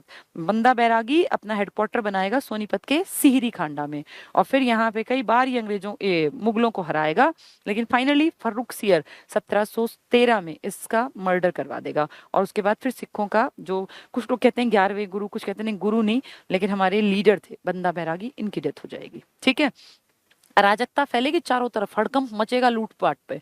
तो मुगल और बंदा बैरागी। गुरु गोविंद सिंह जी के पश्चात मुगलों के विरुद्ध सिखों की सैन्य गतिविधियों का नेतृत्व बंदा बैरागी ने किया। सिख इतिहास के महान विद्वान हैं डॉक्टर हरिराम गुप्त, वो बंदा बैरागी को हिमाचल प्रदेश का निवासी मानते हैं। एक आदमी महाराष्ट्र प्रांत के नांदेड़, ये जगह है, नामक स्थान पर बंदा बैरागी की गुरु गोविंद सिंह जी से भेंट हुई, जो 10वें गुरु थे, जिसके दौरान उसे गुरु ने उत्तर में जाने की, भाई तू जा ऊपर हरियाणा पंजाब की तरफ। मुगल साम्राज्य के विरुद्ध संघर्ष में बंदा बैरागी ने सोनीपत, कैथल, थानेसर, सरहिंद, शाहबाद और कुंजपुरा यानी करनाल को जीत लिया। 1710 में मुगल सम्राट बहादुर शाह ने करनाल और नरवाड़ी के बीच हुए युद्ध 3 संघर्षों में बंदा को पराजित कर दिया। बंदा बैरागी ने सोनीपत के निकट सिहरी खांडा नामक गांव को, अभी भी है ये गांव, अपना मुख्यालय बनाया। पेपर में कई बार आ चुका, इसने अपना मुख्यालय कहाँ बनाया? सोनीपत के सेहरी खांडा या सिहरी खांडा में। ये गांव रोहतक से 30 किलोमीटर, रोहतक सोनीपत की दूरी जितनी है उस पर स्थित, सोनीपत में पड़ता है ये। सोनीपत और कैथल पर विजय पताका फहराते हुए बंदा थानेसर पहुंचा। थोड़े थोड़े एरिया में जीता, और सिहरी खांडा से जीता, सोनीपत जीता, फिर कैथल जीता, थानेसर, कुरुक्षेत्र पहुंचा, यहां भी विजयी हुआ। लेकिन 1710 मई को बंदा ने सरहिंद पर आक्रमण किया, पंजाब। सरहिंद का फौजदार वजीर खां, उसको भी हरा दिया। सरहिंद की विजय से बंदा की प्रतिष्ठा को 4 चांद लग गए कि यार देखो ये आदमी, जिसने सोनीपत जीत लिया, कैथल, कुरुक्षेत्र, अब ये आगे कहां बढ़ गया? पंजाब की तरफ। तो सब लोग इसके ठाट बाट समझने लग गए। अक्टूबर 1710, तभी 2-3 महीने, मई से अक्टूबर में, करनाल और इंद्री के बीच फिरोज ने बंदा की सेना को बुरी तरह से पराजित किया। बंदा थोड़ा पीछे हटा, पर उसकी पराजय हुई। फिरोज और बंदा बहादुर की तीसरी टक्कर तरावड़ी में हुई, जिसमें बंदा की हार हुई। जैसे कुछ महीनों के अंदर हो रहा है सब ये। 3 बार पराजित होने के बाद बंदा थानेसर आया, तरावड़ी, करनाल, थानेसर, कुरुक्षेत्र, यहाँ आया। और फिर 1710 को शाही सेना के साथ उसकी जबरदस्त संघर्ष हुआ, जिसमें बंदा को पुनः हार का मुंह देखना पड़ा। अब फर्रुखसियर के टाइम में ये मर भी जाएंगे। ठीक है, नादिर शाह, अब ये इंडिया में कोई ताकतवर नहीं है। ये खबर फैल गई आसपास कि अरे ये औरंगजेब क्या मरा है, इंडिया तो सुना बेजान अनाथ पड़ा है, कोई जाओ लूटो, कोई फर्क नहीं पड़ता। क्योंकि अब जो वहां राजा हैं वो लंपट मूर्ख हैं, चाहे बेखबर है, मोहम्मद शाह रंगीला जैसे मूर्ख लोग राज कर रहे हैं, कोई ताकतवर है ही नहीं। तो नादिर शाह उठा के अपना ईरान से सेना को और ले आया कि चलो लूट के लाते हैं, इतनी बड़ी सोने की चिड़िया खाली पड़ी है तो चलो। आप सोचो औरंगजेब के टाइम तक कितना टैक्स आता होगा, कितना पैसा होगा, दिल्ली भरा पड़ा था, लाल किला। नादिर शाह अपना उठ के ईरान से, ईरान के बाद अफगानिस्तान क्रॉस किया, पाकिस्तान क्रॉस किया, फिर इंडिया आया। और इंडिया में इसने इतनी लूटपाट मचाई, दिल्ली के लाल किले को इतना, कहते हैं पता नहीं कितनी बोरी भर भर के सोना ले गया, दीवारों में से निकाल निकाल के। दीवारों में सोने थे पहले। और उसके बाद नादिर शाह के जाने के बाद ये फेमस हो गया कि दिल्ली बहुत ज्यादा अनाज की तरह, कोई भी आके यहाँ अटैक कर सकता है, जिसका मन करे अपना दिल्ली को लूट लो। ये फेमस हो गया। ये है नादिर शाह का आक्रमण। 1739 बहुत इंपॉर्टेंट, में करनाल का युद्ध हुआ। पेपर में आ जाएगा करनाल का युद्ध किस किस के बीच हुआ। तो नादिर शाह जो कि ईरान से आया था, और आपके यहाँ था ये मोहम्मद शाह रंगीला, जो कि पूर्व ये परवर्ती मुगल, बाद का मुगल है। 1739 करनाल का, करनाल में तरावड़ी है, लेकिन वो लड़ाइयां पहले खत्म हो चुकी। करनाल का युद्ध बहुत इंपॉर्टेंट है। ईरान के बादशाह नादिर शाह और हिंदुस्तान के सम्राट, कहाँ का सम्राट ही कुछ कर ही नहीं पाया, मोहम्मद शाह रंगीला के बीच हुआ। बहुत इंपॉर्टेंट, कई बार एग्जाम में आ चुका। करनाल का युद्ध 1739 में नादिर शाह के राजा, क्या नाम था उसका, ये अपना क्या नाम है इसका, नादिर शाह, जो लूट के ले जाएगा दिल्ली से तख्ते ताऊस को, जो बनवाया था बड़े शौक से बैठने के लिए शाहजहां ने, और मयूर सिंहासन उसी का नाम है, और कोहिनूर हीरा, इन दोनों को लूट के ले जाएगा। ठीक है, तो मोहम्मद शाह रंगीला ये वो नाकामयाब लीडर था अपने इंडिया का, जिसमें नादिर शाह ने मुगल शासक को पराजित किया, और मयूर सिंहासन तख्त ए ताऊस इसी का नाम है, बेबादल खान नाम के आदमी ने डिजाइन किया था बैठने के लिए, बहुत सुंदर ताज था, बहुत ही सुंदर। और कोहिनूर हीरा जिसकी दुनिया में नाम था, अपने साथ ले गया। मयूर सिंहासन आप आज भी रेप्लिका देख सकते हैं, मतलब वैसा एक नकली सा बना के दिल्ली के लाल किले में दीवाने आम में आज भी रखा हुआ है। आप उसको देख के ऑब्जर्व कर सकते हैं कि कितना बड़ा बैठने का उसका पूरी गद्दी ऐसी थी कि देखने लायक। वही तख्ते ताऊस था, वही मयूर सिंहासन बेबादल खान ने बनाया, लूट के ले गया ये। इस अगर तुमने वो मूवी देखी हो ना पानीपत, अभी पानीपत की तीसरी लड़ाई पर मूवी एक आई थी मराठे और उसमें जाट राजा सूरजमल, उसमें अहमद शाह अब्दाली का रोल प्ले किया है इसने, क्या नाम है इसका, संजय दत्त ने। तो उसमें वो तख्ते ताऊस पे बैठा हुआ है और एक आदमी जो है वो उसको एकदम से मारने की कोशिश करता है, तो वो उसको कोहिनूर हीरा अपनी उस टोपी में यहाँ संजय दत्त ने लगा रखा है, मतलब दिखावटी, और जिसपे वो बैठा है ना ऐसे बिल्कुल इससे जड़ा हुआ, जड़ाऊ बिल्कुल, चार उसके ऐसे खड़े हुए हैं, उसके ऊपर छतरी टाइप है, वो है तख्ते ताऊस जो दिखाया गया है, मतलब प्रेजेंट किया गया। तो उससे आप एक आइडिया ले सकते हैं। और वो उसको मारता है ना, जब कोशिश करता है तो संजय दत्त उसको मारता है, और मारते मारते वो अपना हेलमेट सा निकाल के उसको इतना मारता है कि वो आदमी मर जाता है। तो कहता है कोहिनूर हीरा और तख्ते ताऊस हर किसी के लिए नहीं है। तो वो तख्ते ताऊस और कोहिनूर हीरा कौन लूट के ले गया था पहले? नादिर शाह। ठीक है, नेक्स्ट है आज ये हीरा, वो तो टूट फूट गया, सिंहासन तो टूट फूट के खत्म कर दिया, पता नहीं कहाँ बेचा होगा, क्या किया होगा। कोहिनूर हीरा आज ब्रिटेन की महारानी के ताज में लगा हुआ है। ठीक है, इस युद्ध में रेवाड़ी राज्य का तात्कालिक शासक राव बालकिशन मुगल सेना की ओर से लड़ते हुए वीरगति को प्राप्त हुआ। ये बालकिशन कौन है? ये वही राव नंदराम था ना, उसका बेटा है। नंदराम कौन था? जिसने हाथी सिंह बड़गुजर को पकड़वाया था, किसके हाथों? औरंगजेब। तो औरंगजेब को मरे अभी कुछ ही साल तो हुए हैं, 4-5 सालों में ये सब कुछ हो गया, 10-20-50 सालों में सब कुछ खत्म हो गया। 1739 का किस्सा है ये, और 1707 तक वो बैठा था। तब एक आदमी 60-60 70-70 साल राज करता था। अब ये किसका बेटा आ गया? नंदराम का, ये भी मर गया। रेवाड़ी राज्य का उदय कैसे हुआ? जो मैंने आपको सारी कहानी बताई उसको यहाँ दोबारा पढ़ लेते हैं। रेवाड़ी राज्य की नींव गढ़बोलनी, ये गांव था, कि अहीर सरदार नंदराम ने औरंगजेब के समय में डाली थी। वो सारी कहानी आपको बता दी। नंदराम की मृत्यु के बाद उसका बेटा बालकिशन, देखो जो भी हेल्प कर रहा था, गद्दी पर बैठा, बालकिशन की वीरता से प्रभावित होकर मुगल सम्राट मोहम्मद शाह, जो कि रंगीला, जिसके टाइम में वो लूटपाट मची नादिर शाह वाली, मोहम्मद शाह रंगीला ने उसे शेर बच्चा शमशेर बहादुर की उपाधि प्रदान की। देखो कैसी उपाधि दी। इस वंश में गुजरमल, भवानी सिंह आदि अन्य शासक हुए। बालकिशन का उत्तराधिकारी उसका छोटा भाई राव गुजरमल हुआ। यानी राव गुजरमल किसका भाई है? बालकिशन का। बालकिशन किसका बेटा है? नंदराम का। नंदराम ने किससे वो जागीर ली थी? औरंगजेब से। तो औरंगजेब के बाद की पुश्तों के साथ ये सब चल रहा है। फर्रुख सियर तो महानालायक आदमी था, और इस गधे आदमी ने, गधा इसलिए कह रही हूँ क्योंकि इसने इंडिया को बिल्कुल मूर्खों ने बेच दिया अपने सामने सामने। इसने, फर्रुख सियर ने अंग्रेजों को कह दिया कि यहाँ तुम टैक्स मत दो, फ्री में व्यापार करो, और इसकी मूर्खता के चलते हमारे लोकल आदमियों के बिजनेस ठप पड़ गए। तो यही वो मूर्ख लोग हैं। फर्रुख सियर 1713 से 19, और इतने कम सालों में पूरा इंडिया बर्बाद कर गया, के समय बसीरपुर के एक बिचौल सरदार दलेल खान, फौजदार खान ने बसीरपुर के पास एक नया कस्बा फर्रुख नगर बसाया। तो फौजदार खान ने फर्रुख नगर बसाया और इसको अपना हेडक्वार्टर बना लिया। अब कमजोर है ना, तो कोई कोई अपने नगर बसाता जा रहा है। राव गुजरमल, कौन गुजरमल? बालकिशन का भाई है ना, वही वाला। कि पहली लड़ाई बसीरपुर राज्य के तत्कालीन शासक कामगार खां से हुई। ये छोटे छोटे, बहुत छोटे एरिया के लोग हैं। बिचौल सरदार की पराजय हुई। हिसार, झज्जर आदि क्षेत्रों पर गुजरमल का अधिकार हो गया। 1750 में गुजरमल की हत्या, ये हाथी है, हट्टी लिखा है, हाथी सिंह बड़गुजर के बेटे ने कर दी। क्यों कर दी? क्योंकि हाथी सिंह बड़गुजर को ही पकड़वाया था। किसने? सांवलिया मेव का मर्डर किया था ना हाथी सिंह ने। हाथी सिंह को किसने पकड़वाया था? इनके बाप दादाओं ने। कौन थे वो? राव नंदराम। तभी तो उसका बेटा बालकिशन राजा बना, फिर उसका भाई बना। तो इस तरह से इन्होंने अब मौका मिला कि अच्छा इसने हमारे दादा को मरवाया था, तो इसने उनको मरवा दिया। ठीक है, इसके बाद क्या कह रहे हैं कि ससुर टोडरमल ने, तो इसके रिलेटिव ने उसको मार दिया। बल्लभगढ़ का उदय, बल्लभगढ़, बल्लभ सिंह जाट था ना, जाट रियासत, इन लोगों ने इसका उदय किया। तो औरंगजेब की मृत्यु के बाद की परिस्थितियों का लाभ, इतनी उथल पुथल मच गई कि सब फायदा उठा रहे हैं, लाभ उठाकर नए राज्य बने जिनमें बल्लभगढ़ का राज्य भी शामिल है। बल्लभगढ़ राज्य का संस्थापक चौधरी गोपाल सिंह नाम का जाट था, एक जाट आदमी था गोपाल सिंह, इसने बल्लभगढ़ बसाया। नाम क्यों पड़ा? क्योंकि बल्लभ सिंह नाम का एक आदमी आएगा। गोपाल सिंह के बाद उसका बेटा चरणदास गद्दी पर बैठा, चरणदास का उत्तराधिकारी उसका बेटा बल्लभ सिंह, इसके नाम पे बल्लभगढ़ है, बल्लू जाट हुआ, तो बल्लू जाट के कारण ये बल्लभगढ़ बना। बल्लभ सिंह ने बल्लभगढ़ का किला बनाकर उसे अपना केंद्र बना लिया। बहुत छोटे लेवल के लीडर्स हैं। 1753 में मराठों और मुगलों की संयुक्त सेना ने अकीबत खां के नेतृत्व में बल्लभगढ़ पर आक्रमण कर दिया।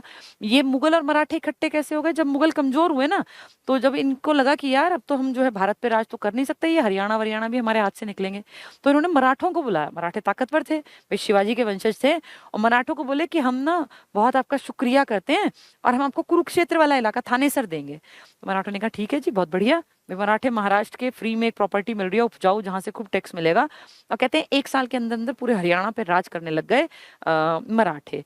फिर बाद में मराठों का युद्ध हुआ था ना 1761 में, यही तो कहानी है वो सारी। 53 में मराठे और मुगल, कमजोर मुगल किसका सहारा ले रहे हैं? मराठों का, इनको बुला रहे हैं। इनकी संयुक्त सेना के नेतृत्व में बल्लभगढ़ पर आक्रमण, क्योंकि बल्लभगढ़ पे जाटों का आधिपत्य था। नवंबर 1753 को इकाबत के अंग रक्षकों ने बल्लभ सिंह का कत्ल कर दिया। बल्लभ सिंह कौन? बल्लभ जाट, बल्लू जाट के साथ ही बल्लभ का पुत्र और दीवान मारे गए, यानी जाटों का जो इलाका था इसमें उनको मार डाला। किसने? इकबाल के अंग रक्षकों ने। अहमद शाह अकीबत खां की इस कारगुजारी से बेहद प्रसन्न हुआ ये, और उसने फरीदाबाद बल्लभगढ़ का सारा क्षेत्र इमाद को सौंप दिया। बल्लभगढ़ को इमाद की नई उपाधि निजामुल मुल्क आसफ शाह के नाम पर निजामगढ़ रख दिया गया। यानी बल्लभगढ़ में जो जाटों का बाहुल्य था उसके ऊपर वार किया है मुगल और मराठों ने मिलकर। ठीक है, अब है मराठों का उद्भव। मराठे कैसे हरियाणा पहुंचे? किसने बुलाए? कमजोर मुगलों ने कहा आ जाओ जी, ये आपका इलाका। एक होता ना अंगुली पकड़कर पहुंचा पकड़ना, सुनिए कहावत, छोटा सा एक हिस्सा मिला और फिर पूरे हरियाणा पे बैठ गए, तो ये मराठे थे। अक्टूबर 1754 को तत्कालीन मुगल शासक आलमगीर, कमजोर आलमगीर, ने मराठों के प्रति कृतज्ञता प्रकट हाथ जोड़ के करते हुए हरियाणा का पवित्र स्थान कुरुक्षेत्र उन्हें सौंप दिया अपनी मर्जी से। ले भैया ये तुम्हारा, क्योंकि मैं तो इस लायक हूं नहीं कि मैं राज करूं। आलमगीर ने मराठों को थैंक यू बोलते हुए, सर ये इलाका मैं आपको दे रहा हूँ, है मेरा, आप ले लीजिए, ये वाला इलाका कुरुक्षेत्र वाला। तो देखो 54 से देखना जरा, 54-55 कुछ ही महीनों के अंदर मराठे हरियाणा पर काफी हद तक छा गए। अब मराठों ने देखा भैया इतनी बढ़िया प्रॉपर्टी, खूब टैक्स, खूब यहाँ जमीन में सोना निकलता है, तो कहा ठीक है हम इस लायक हैं कि राज करेंगे, तक छा गए। परंतु इसी समय परिस्थितियों से बाध्य होकर मराठों को हरियाणा से वापस, कुछ कंडीशंस ऐसी हुई उनके वहां, वापस लौटना पड़ा। लेकिन ये पता चल गया कि यहाँ हमारी पैठ बन सकती है। इस परिस्थिति का लाभ उठाकर कुतुब शाह ने उत्तरी हरियाणा पर अपना अधिकार, अब वो निकले तो ऊपर से एक आदमी आके कि भैया मेरा हरियाणा, तभी तो ये उथल पुथल है। 1755 को करनाल के स्थान पर कुतुब शाह और शाही सेना के बीच यानी मुगलों के साथ एक युद्ध हुआ, जिसमें कुतुब शाह जीत गया, उसकी हिम्मत और बढ़ेगी। फिर 1755 को कुतुब शाह ने सरहिंद पर आक्रमण किया, जहां उसका सामना पंजाब के सूबेदार अदीना बेग से हुआ। इस युद्ध में कुतुब शाह की हार हुई और अपनी जान बचाकर भाग गया। ये कुतुब शाह इतना हीरो क्यों बन रहा था? क्योंकि मराठे हरियाणा को छोड़ के चले गए थे। फिर ये सोचा मैं सरहिंद भी छीन लूंगा, वहां ये हारा और भाग गया।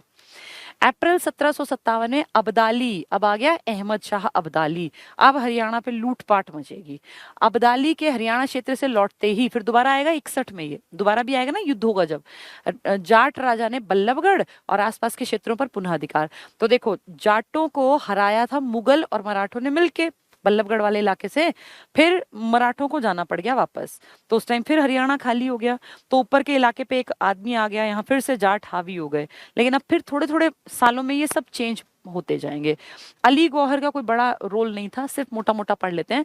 अली गौहर दिल्ली के दक्षिण पश्चिम क्षेत्र में छोटी सी सेना के साथ गया और फिर हिसार क्षेत्र में घुस गया। मराठा सरदार था विठल शिवदेव, इसके साथ मिलकर इसने फर्रुखनगर के सरदार से युद्ध किया और विजय। फर्रुखनगर जो कि फौजदार खाने बना रखा था।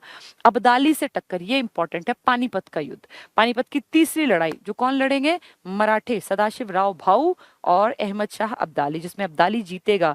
और अब्दाली को यहाँ टिकना नहीं है, यहाँ से लूट के धन जीत के वापस चला जाएगा और यहाँ छोटे मोटे से एक आदमी को कहेगा तुम्हारा है ये पूरा हरियाणा दिल्ली। और फिर दिल्ली में फिर वो होता ना गिद्धों की तरह लोग लूट पाट मचाएंगे, कोई वहां से कोई वहां से, कोई जयपुर की तरफ से, कोई राजस्थान की तरफ, कोई हरियाणा कि मैं राजा मैं राजा, फिर हरियाणा का बुरा हाल होगा। तो अब्दाली से टक्कर, पानीपत का युद्ध। 1760 में अहमद शाह अब्दाली काबुल छोड़कर पंजाब की तरफ आया, पंजाब की तरफ, क्योंकि उसको लड़ना है यहाँ। नवंबर 1760 को मराठे और अहमद शाह अब्दाली की सेनाओं ने पानीपत के मैदान में डेरा डाला। अगर आपने मूवी देखी आप इसको ज्यादा अच्छा समझ पाएंगे। नवंबर 1760 से जनवरी 61 तक सदाशिव राव भाऊ, जो मराठों का एक बड़ा लीडर था, और अहमद शाह अब्दाली की सेनाओं में कई छोटी छोटी झड़पें हुई, बड़ा नहीं लड़े अभी ये, अब ये बड़े लड़ेंगे कुछ दिन बाद। 14 जनवरी 1761 की सुबह मराठों ने हर हर महादेव और छत्रपति शिवाजी महाराज की जय के उद्घोषों के साथ युद्ध का श्री गणेश किया। इस युद्ध में मराठों की पराजय हुई, इस युद्ध में ये हार गए मराठे। मराठों की जड़ भी नहीं थे ना यहाँ, ये तो महाराष्ट्र के है तो खैर अब्दाली भी बाहर का, लेकिन उसकी मदद कई इंडियन राजा कर रहे हैं इसीलिए। अब्दाली के वापस लौटते, अब्दाली लूट पाट के इनको हरा के मार के और भाग गया, पैसे से मतलब था इसको। अब फिर से क्या होगा, अब फिर हरियाणा वीरान, कोई संभालने वाला नहीं, मराठे वापस चले जाएंगे। अब्दाली लौट गया, फिर वो गिद्ध कि भैया मेरा हरियाणा मेरा हरियाणा। तो अब्दाली के वापस लौटते ही पानीपत से नीचे समस्त हरियाणा पर नजीब नाम का एक आदमी था, नजफ नाम का एक आदमी आएगा, नजीब नाम का, छोटे छोटे हैं ये, इन्होंने हरियाणा पे लूट मार मचाई, अधिकार कर लिया। अब सिख भी आएंगे, पंजाब के इलाके के सिख कहेंगे यार अब तो यहाँ तो ना तो कोई मुगल ना कोई यहाँ मराठा, अब्दाली भाग गया, अब हमारा इलाका, पानीपत से ऊपर का इलाका सिख हड़प लेंगे कि भैया हमारा इलाका, दक्षिण की तरफ का नजफ और ये नवाब जितने हैं ये हड़पेंगे। तो क्या हुआ, नवंबर 1765 में जस्सा सिंह, तारा सिंह, श्याम सिंह आदि के नेतृत्व में सिखों ने पानीपत के आसपास के क्षेत्रों पर आक्रमण करके बड़े नगर को लूटा। अब पानीपत से ऊपर का सारा इलाका पंजाब का हो जाएगा। 1767 के अंतिम दिनों में सिखों ने नजीब के क्षेत्र पर पुनः आक्रमण किया। नजीब पानीपत के नीचे वाले पे था, लेकिन नजीब के आगे बढ़ने पर वो बिना लड़े ही पीछे के, ठीक है भैया पानीपत तक का सिखों का, पानीपत से दिल्ली तक का नजीब का, ठीक है। मार्च 1768 में जस्सा सिंह के नेतृत्व में सिखों ने पानीपत और सोनीपत क्षेत्रों पर फिर से आक्रमण किया। इस बार नजीब हार गया। तो देखो मराठे जब हार के वापस गए और अहमद शाह अब्दाली जब गया तो नजीब ने दिल्ली से पानीपत तक का हिस्सा हड़प लिया, भाई ये मेरा है, ठीक है। सिखों ने पानीपत से ऊपर तक का हिस्सा। अब सिख बार बार कोशिश कर रहे हैं, उसी कोशिश में फिर ये सोनीपत तक आ गए और नजीब हार गया। 1770 में सिखों ने नजीबुद्दौला की बीमारी का समाचार सुनते ही फिर से हरियाणा पर आक्रमण किए, बार बार लड़ते रहे आपस में। ये नजीब का बेटा था जाबिद खां, इसने सिखों का विरोध किया लेकिन असफल रहा। अब सिखों के अंदर आएगा। अक्टूबर 1770 को नजीब की मृत्यु हो जाने से सिखों की स्थिति और अच्छी हो गई और 72 तक हरियाणा प्रदेश को वे निरंतर लूटते रहे, यहाँ से सामान लूट के ले जाते रहे। तो सिखों ने देखा कि भैया ये अमीर इलाका है और यहाँ से धन लूटा जाता, पानीपत के निचले हिस्से से भी। अब है जाटों का आगमन। अब जाट जो है वो यहीं के हैं, लगातार कोई उनको लूट रहा है तो वो भी तो फिर सर उठाएंगे ना। तो जाट राजा सूरजमल कहेगा ये इलाका मेरा, और कोई आया तो मैं उससे लड़ूंगा। तो जाटों का प्लेटो बनेगा ये पूरा, जो मेन हिसार और रोहतक वाला इलाका है। पानीपत के युद्ध के बाद सिखों की तरह जाट शक्ति का भी उदय हुआ। तो पानीपत के युद्ध के बाद सब ताकतवर तो भाग गए, भाई मुगल लगभग कोई मतलब नहीं रख रहे हैं, मराठे वापस चले गए, अब्दाली वापस। तो अब दो कम्युनिटी उभरेंगी जो आज हैं, सिख पंजाब वाले और हरियाणा के जाट, ये दोनों उभरेंगे अब। तो इसका भी उदय हुआ। उन्होंने हरियाणा के अधिकांश दक्षिणी भाग पर अधिकार, क्योंकि ऊपर तो सिख थे, तो जो नीचे का ये पानीपत का निचला हिस्सा पहले ये नजीब का था, वो नजीब मर गया, अब जाटों ने अपना ले लिया। जाटों का सबसे प्रतापी राजा सूरजमल हुआ 1755 से 64। तो कितना छोटा सा कार्यकाल है, फिर भी जाटों का प्लेटो है। तो सूरजमल हुआ। ये पानीपत की लड़ाई में सूरजमल का कैरेक्टर जो है कुछ लोगों ने गलत दिखाया था मूवी में, तभी लोगों ने चलने नहीं दी। पानीपत के युद्ध के 3 महीने बाद ही सूरजमल ने हरियाणा को अपने अधीन करने का प्रयास किया और उसने बड़ी सुगमता से मेवात, झज्जर और रोहतक के काफी बड़े क्षेत्र पर जाट राज्य का विस्तार कर दिया। तो सोचो पानीपत के ऊपर तो सिख थे, नीचे का हिस्सा दक्षिण का हिस्सा जाटों ने ले लिया पूरा। भाई हम यहाँ के राजा इसलिए बन गए क्योंकि हमारा ही तो बाहुल्य था, तो इस टेरिटरी का मालिक हम खुद ही बन गए जब कोई हमारे आसपास नहीं था। सूरजमल ने हरियाणा का ये राज्य अपने लंगड़े पुत्र जवाहर सिंह को सौंप दिया। अब ये जवाहर सिंह ही तो शीतला माता का मंदिर बनवाएगा। ये जवाहर सिंह कौन है? शीतला माता का मंदिर। तो देख लो शीतला माता का मंदिर, मेवात तब गुड़गांव का इलाका एक ही तो था, मेवात की ही सरकार में गुड़गांव भी आता था। तो ये इसी कारण से जवाहर सिंह ने शीतला माता का मंदिर बनवाया था। जवाहर सिंह ने दिसंबर 63 में फर्रुखनगर जो कि फौजदार खान है तो मुस्लिम वाले इलाके में, फर्रुखनगर पर पुनः चढ़ाई की और सूरजमल की सहायता से, अपने पिताजी की सहायता से 63 को किला जीत लिया। तो फर्रुखनगर यानी गुड़गांव का इलाका। दिसंबर 1764 को हिंडन नदी जो कि यूपी में बहती है के पास से गुजरते वक्त किसी ने सूरजमल की हत्या कर दी और इसके साथ जाट राज्य का सूर्यास्त हो गया। तो जाटों में 2 ही बड़े नाम हैं, एक सूरजमल और एक जवाहर सिंह। सूरजमल ने अपने बेटे को रियासत दी थी, ये साउथ की सारी रियासत, और इसने ही वो मंदिर बनवाया शीतला माता का। बाद में किसी ने जाट राजा सूरजमल का मर्डर कर दिया हिंड नदी के पास से गुजरते वक्त। ठीक है, अब नजीब का आक्रमण। अब नजीब जो आप पढ़ चुके वही नजीब है ये। सूरजमल की मृत्यु के पश्चात 63 में नजीब का पहला आक्रमण सोनीपत पर हुआ। अब नजीब क्या सोच रहा है कि जाटों के इस इलाके को मैं ऐंठ लूं। भाई सब अपना अपना टाइम देखते हैं ना, अब वो मर गया सूरजमल तो जाटों की रियासत खाली है, अब इसको मैं लूट लेता हूँ, तो सोनीपत पे अटैक कर दिया। नजीब ने दिल्ली से लगभग 16 मील की दूरी पर स्थित बवाना, ये बवाना है ना नरेला के पास, बुवाना बवाना एक ही है, नामक गांव को शुरुआती मुकाबले के लिए चुना। तो बोला अब जाटों का राजा मर गया, अब मैं यहाँ का लीडर, तो लड़ लो जिसको लड़ना है।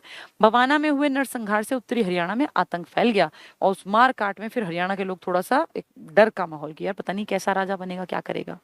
अक्टूबर 65 को बवाना के बाद नजीब पश्चिमी हरियाणा में प्रवेश किया, एक डर बैठा के फिर पश्चिमी हरियाणा, पश्चिमी मतलब झज्जर साइड वाला इलाका। नजीब ने हिसार में अपने पुत्र जाबिद खां को अपना उत्तराधिकारी घोषित कर दिया। हिसार तो बड़ी रियासत थी और हरियाणा का सारा प्रदेश उसे सौंप दिया। समझे, जाटों के राजा के मरने के बाद नजीब ने पहले बवाना में लड़ा, नरसंहार लोगों को मारा जिसने विरोध किया, फिर हिसार, तो ये पूरा हरियाणा का निचली बेल्ट अब किसके पास है, नजीब के बेटे जाबिद खां के पास। ये छोटे छोटे राजा हैं।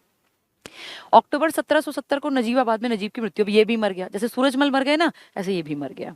अब 1770 से 1803 का काल, अब ये बड़े बड़े कई मर गए, ना जाटों का कोई बड़ा आदमी बचा है, ना ही नजीब, ना उसका ज्यादा कोई बड़ा काम धाम। तो अब क्या हुआ, अक्टूबर 73 को बरसाना नामक स्थान पर नजफ, अब नजफगढ़ जो शहर है वो इसी के नाम का बसा हुआ, ये दिल्ली हरियाणा पे राज करेगा, और नवल सिंह के बीच युद्ध हुआ जिसमें नवल सिंह की पराजय हुई, नजफ जीत गया। मिर्जा नजफ मुस्लिम है, ने अपने अधिकार क्षेत्र में आए दक्षिणी हरियाणा, ये सोनीपत वगैरह सब दिल्ली तक के इसके हो गए, की व्यवस्था के लिए मिर्जा नजफ कुली खां को नियुक्त किया। 1779 के अंत में नजफ कुली ने दिल्ली से कानौड़ के शासक बलवंत सिंह के विरुद्ध कूच किया। कानौड़ मतलब आपका ये क्या बोलते हैं इसको, महेंद्रगढ़।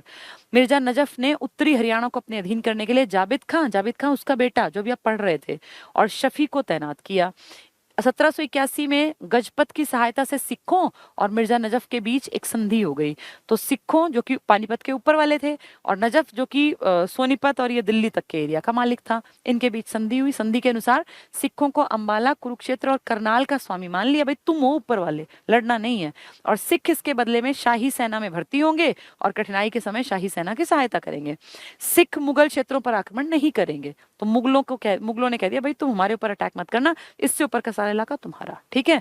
इसके बदले में शाही सेना, शाही मतलब मुगलों की सेना की सहायता करेंगे। सिख मुगल क्षेत्र पर आक्रमण नहीं करेंगे, इसके बदले में उन्हें पानीपत से दिल्ली तक के प्रदेश से राखी वसूल करने का अधिकार दे दिया गया। भाई कुछ एरिया का टैक्स तुम ले लोगे, बाकी हमारे साथ मदद करना हमारी, ठीक है। अब 1782 को मिर्जा नजफ खां की मृत्यु हो गई, तो जो नजफ था वो भी मर गया। अब ये सारे धीरे धीरे सारे, नजफ भी गया, नजीब भी गया, जामिल भी गया, सब चले गए। महादजी सिंधिया, अब फिर से हरियाणा खाली, अब फिर मराठे आएंगे, और मराठे जब यहाँ आएंगे तो अंग्रेज भी एक्टिव हैं इस टाइम पर, 1700 के आसपास अंग्रेज भी तो एक्टिव हैं। अंग्रेज मराठों को हरा देंगे आंग्ल मराठा युद्ध में, और फिर उनसे साइन करवाएंगे और लिखवाएंगे सुरजी अर्जन गांव में कि तुम्हारी जो प्रॉपर्टी हरियाणा की है ना, अब के बाद वो अंग्रेजों की प्रॉपर्टी है। वही है ये महादजी सिंधिया। 1789 के अंत में महादजी ने जनरल अंबाजी इंगले को अंबाला, करनाल और जींद में सिख सरदारों पर आक्रमण के लिए भेज दिया, जाओ भाई सिखों को आक्रमण करो, क्योंकि सिख ऊपर के हिस्से में थे। नवंबर 1789 में सिंधिया ने होलकर से एक समझौता किया और उसे मेवात और पानीपत का अधिकार सौंप दिया। 1794 में महादजी सिंधिया, बहुत इंपॉर्टेंट, इनका डेथ हो गई और उनका उत्तराधिकारी भतीजा दौलत राव सिंधिया, इसने संधि की थी, दौलत राव ने, सुरजी अंजन गांव की संधि। 1803, वही जो मैंने आपको कई दिन से पहले पढ़ाया था, 1803 में दौलत राव सिंधिया ने आंग्ल मराठा युद्ध में हारने के बाद सुरजी अर्जन गांव की संधि के अनुसार हरियाणा अंग्रेजों को सौंप दिया। तो मराठों के पास देखा कैसे आया हरियाणा, क्योंकि जाटों का राजा मर गया, नजीब मर गया, कोई था ही नहीं ताकतवर, सिख ऊपर बैठे रहे, तो फिर उन्होंने अपना आदमी भेजा और फिर वहां पे उन्होंने काम धाम शुरू किया। लेकिन फिर जब अंग्रेजों ने उनको हराया तो अंग्रेजों ने साइन करवाया कि अब के बाद सुरजी अंजन गांव में कि अब के बाद हरियाणा हमारा, और फिर हरियाणा उनको मिल गया 1803 के बाद।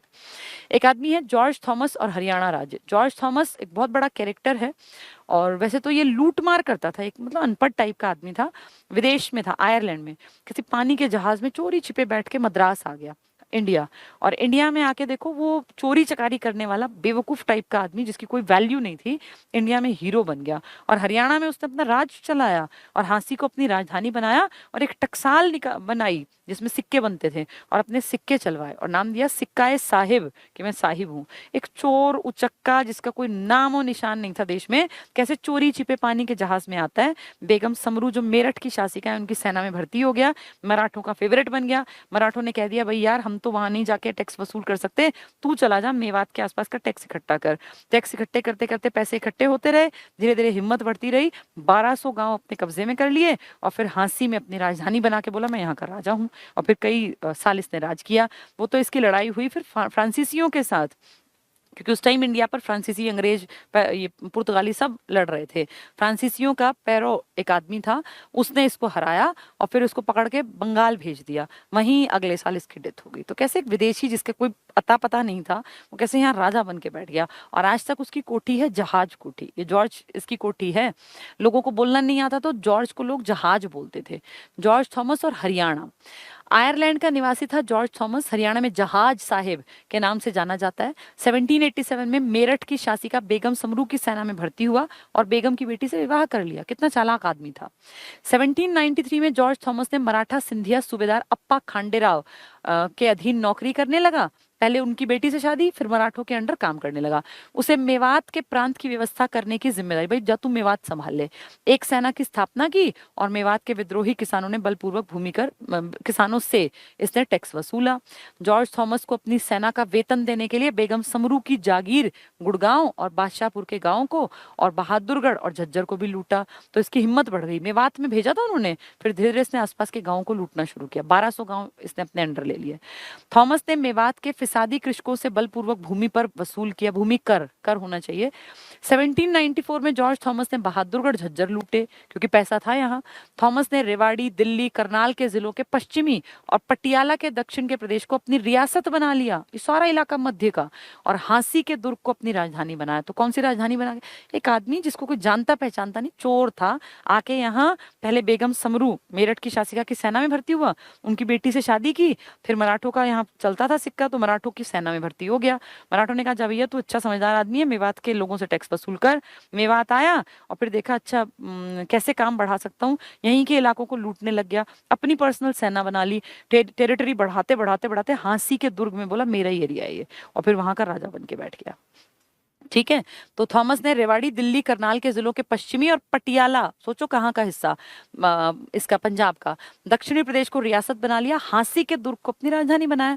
ये तो बहुत पहले का बना हुआ दुर्ग है ना। हांसी का दुर्ग तो कभी चौहानों के टाइम में, पृथ्वीराज चौहान के टाइम में बना हुआ था, बनी बनाई प्रॉपर्टी में बैठ गया जाके। थॉमस ने हांसी में एक टकसाल, टकसाल जिसमें सिक्के बनते हैं, अपना सिक्का चलाएगा भी है, टकसाल हांसी, क्योंकि राजधानी हांसी थी, स्थापित की, जहां उसके नाम के सिक्के ढलते थे। तो सोचो एक आयरलैंड के चोर उचक्के आदमी का सिक्का हांसी में राजधानी बना के, और सोचो कैसा जीवन जी रहा है, सोचता होगा अच्छा एरिया है कि मैं भी राजा बन गया। तो यहाँ टकसाल बना ली अपनी राजधानी में। थॉमस द्वारा जारी सिक्कों को सिक्का साहिब, अब हम क्या बोलते हैं इसको, जहाज साहिब। हमें तो जॉर्ज बोलना नहीं आता, हमारे भाई पूर्वज ही तो थे, तो जहाज साहिब, चोर आदमी यहाँ साहिब बन गया, तो सिक्का साहिब इसका सिक्का कहा जाता था। 1798 में थॉमस ने जींद के राजा भाग सिंह पर आक्रमण कर जींद पर अपना अधिकार कर लिया। हिम्मत देखो, यहाँ के राजाओं को भी हरा रहा है। पटियाला के राजा साहिब सिंह की बहन बीबी साहिब कौर ने जींद पर आक्रमण कर दिया। इसके परिणाम स्वरूप थॉमस को जींद से हटना पड़ा। पटियाला के जो राजा थे उनकी बहन ने अटैक कर दिया सेना लेके, फिर जींद छोड़ा, तो जींद को भी इसने हड़प लिया था। जनवरी 1800 में थॉमस ने पटियाला पर वापस पटियाला पे आक्रमण करके लूटपाट की। इसके बाद सिरसा पर आक्रमण किया, जिसमें थॉमस विजयी हुआ।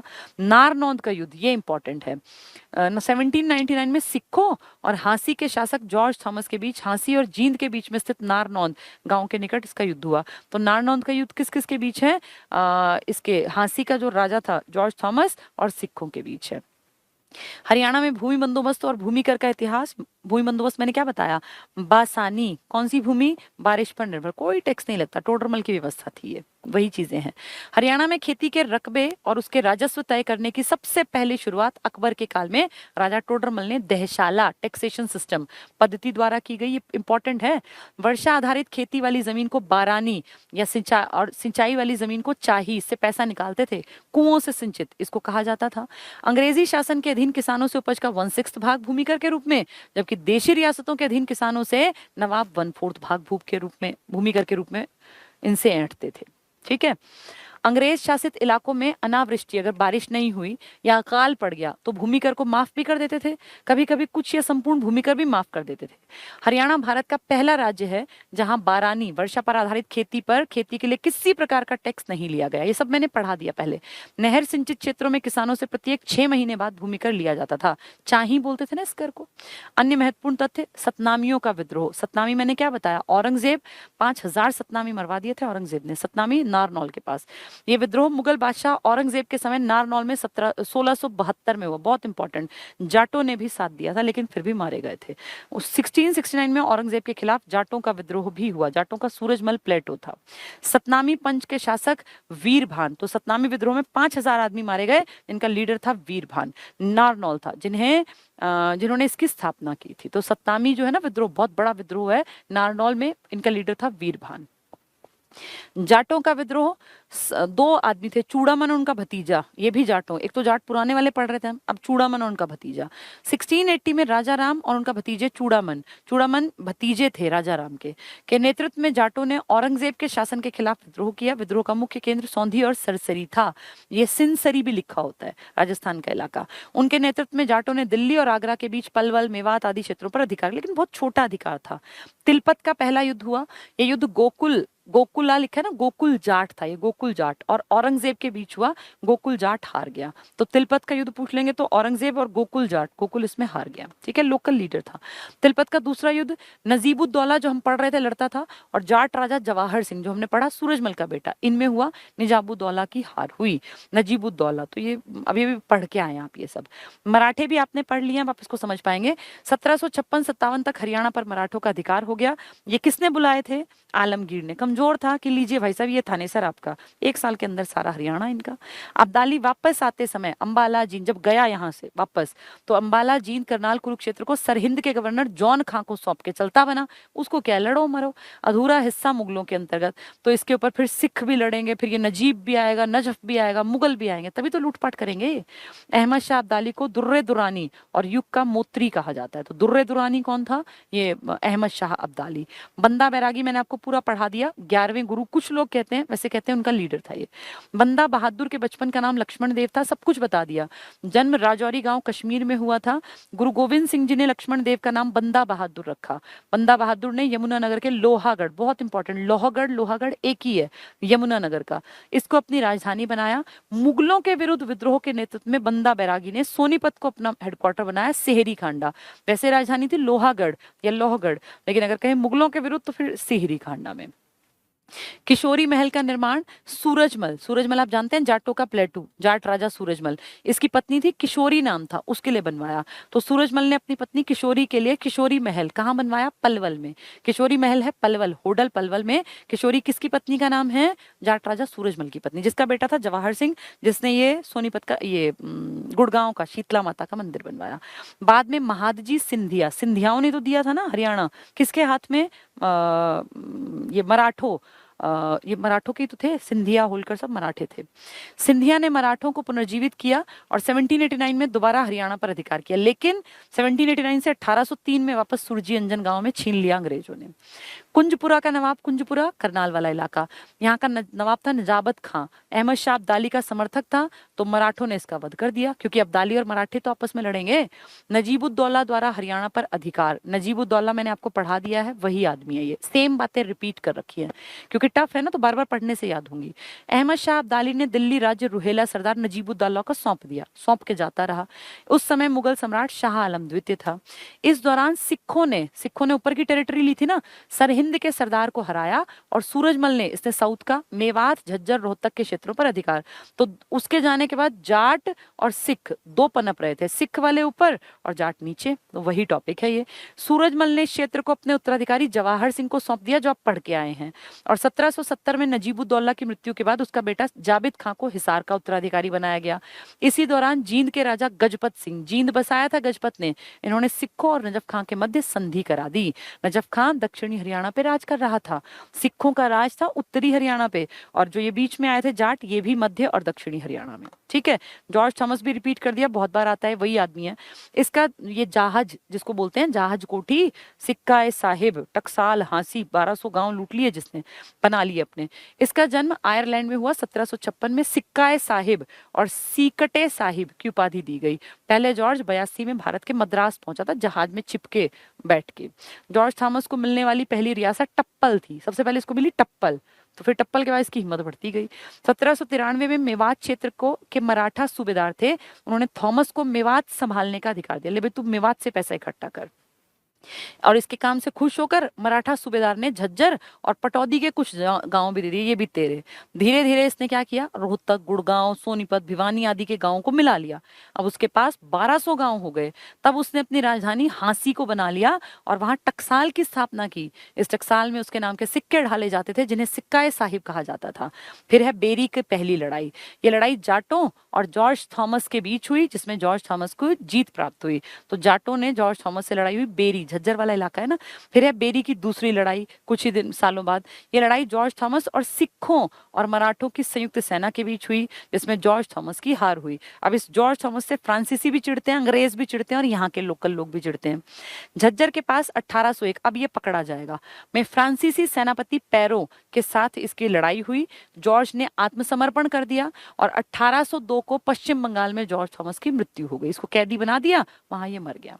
1803 में जब हरियाणा गया था, किसके हाथ से, मराठों के हाथ से, मराठा शासक दौलत राव सिंधिया और अंग्रेजों के बीच सुरजी अंजन, ये बार बार बताया जा रहा है आपको, गांव की संधि हुई, जिसके तहत हरियाणा पर ईस्ट इंडिया कंपनी का आधिपत्य हो गया। भांडावास का युद्ध रेवाड़ी में शाह आलम द्वितीय, जो कि मुगल शासक था, और उसके विद्रोही वजीर नजफ कुली खां के बीच हुआ। जॉर्ज थॉमस शाह आलम द्वितीय की जान बचाकर समरू बेगम मेरठ की शासिका, जिसकी बेटी से शादी की थी जॉर्ज थॉमस ने, वही लड़ाई है भांडावास का। नारनौंद का युद्ध सिखों और हांसी के शासक जॉर्ज थॉमस के बीच हुआ। तो ये थॉमस की लड़ाइयां चल रही हैं, ये कौन कौन सी, भांडावास में भी ये था, नारनौंद में भी था, सिखों और जॉर्ज थॉमस के बीच हुआ। जॉर्ज थॉमस जीत गया। फिर किससे हारा, पैरो से, फ्रांसीसी से। काहनौर का विद्रोह था, रांगड़ किसानों और हांसी के शासक जॉर्ज थॉमस, तो किसानों के साथ भी लड़ा। तो ये ऐसी कहावत लिखी थी। मुगलों के पतन के समय हुए युद्ध, अब मुगल खत्म हो रहे हैं, लास्ट आ गया मुगल का, तो इनके समय में छोटे छोटे युद्ध हुए। चंदा गांव का युद्ध हुआ, तो इसमें हसन खां भट्टी और पटियाला के राजा के बीच फतेहाबाद में हुआ, हसन खां भट्टी की पराजय हुई। बहुत छोटे युद्ध हैं ये। बेरारान का युद्ध हुआ, भट्टियों और पटियाला के राजा के बीच हुआ, पटियाला का राजा जीत गया। फिर नारनौल, भिवानी, रोहतक क्षेत्र में विद्रोह हुआ, मुगल बादशाह के मीर बख्शी और अहमद शाह अब्दाली के बीच हुआ।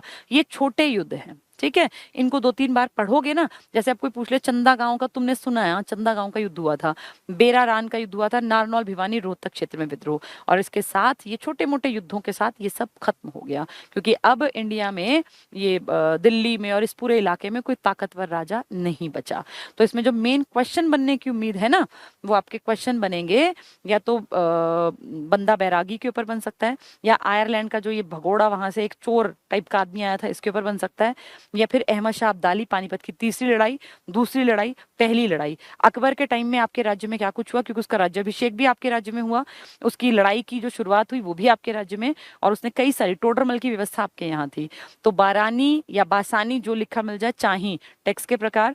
अंग्रेजी सेना 1/6 लेती थी हमसे टैक्स, और हमारे देसी राजा 1/4। तो ये सब चीजें दोबारा से पढ़ोगे ना तब याद होंगी। कॉम्प्लेक्स है हिस्ट्री, हिस्ट्री ऐसे नहीं होती कि एक दिन में सोचूं मैं मुझे आ गया, ये नाम बार बार पढ़ने पड़ते हैं। छोटे छोटे युद्ध हुए, नारनौंद का युद्ध, करनाल का युद्ध, पानीपत की लड़ाइयां, तराइन के युद्ध, करनाल का युद्ध किस किस के बीच हुआ, बहुत इंपॉर्टेंट है। 1739 में अहमद शाह अब्दाली, और दिल्ली में कौन था वो, मोहम्मद शाह रंगीला।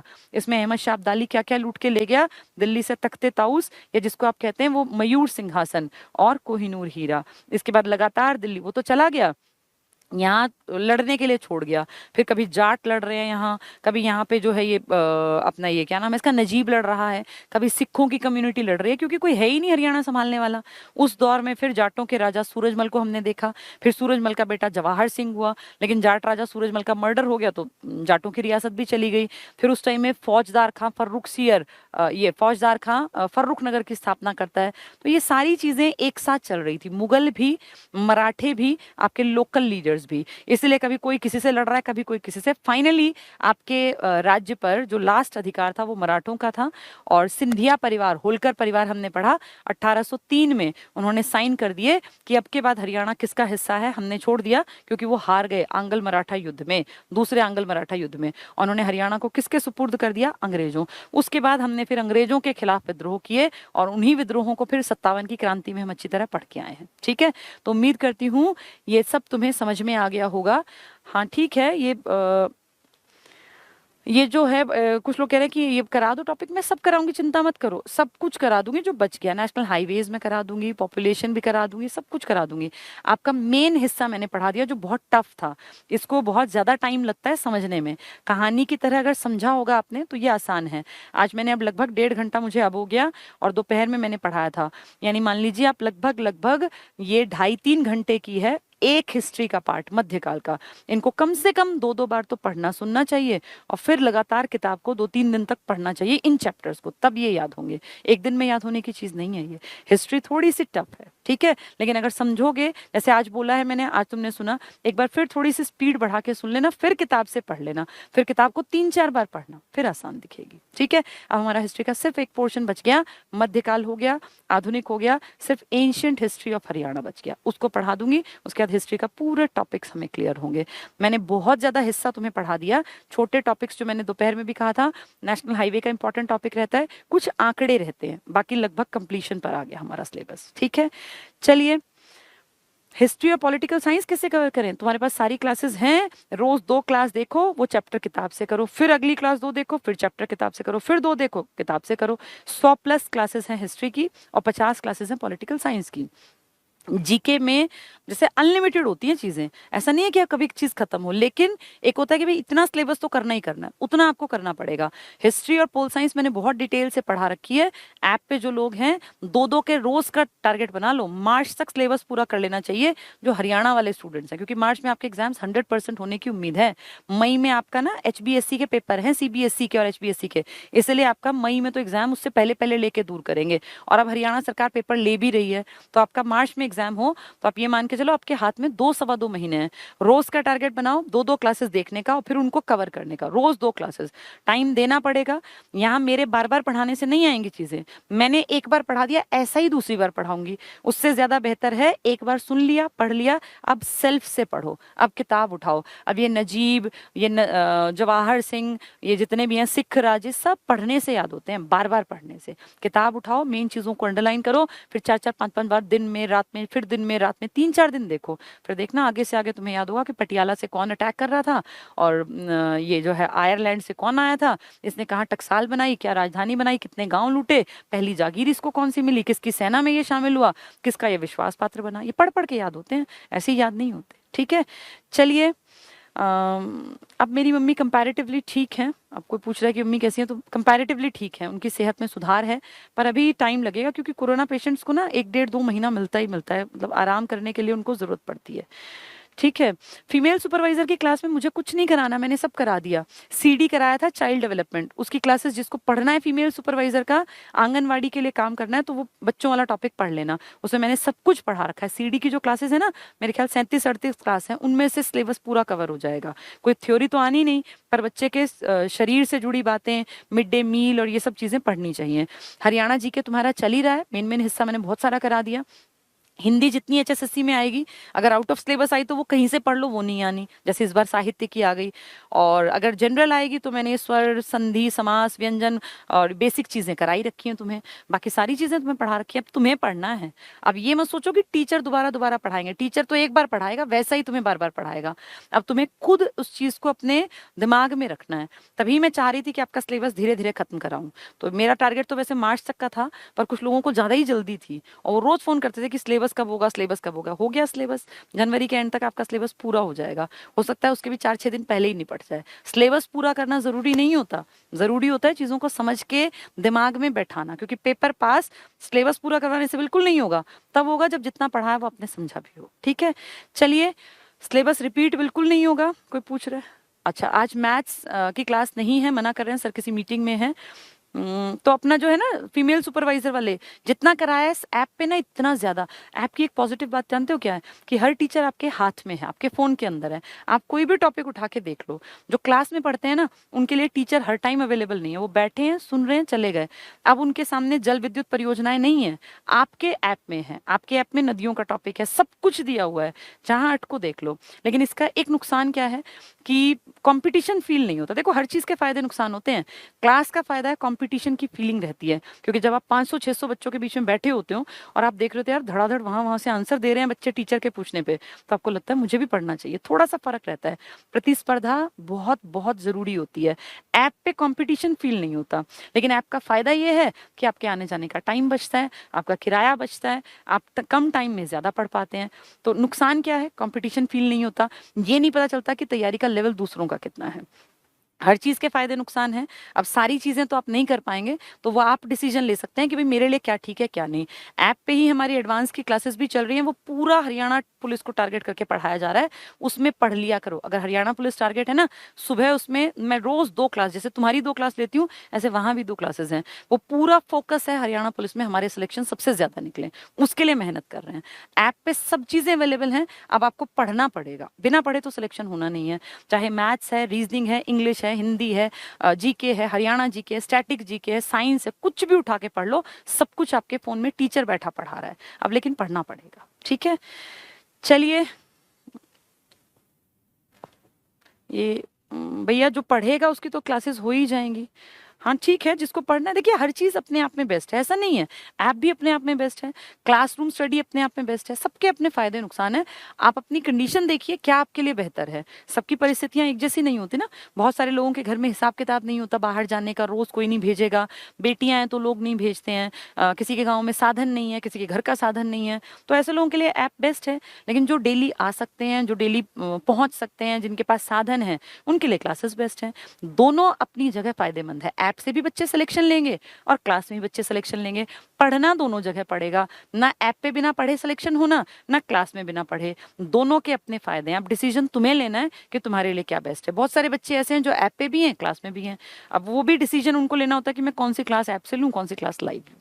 ठीक है, चलिए, बहुत अच्छी बात है। सभी लोग जो है खूब पढ़ो।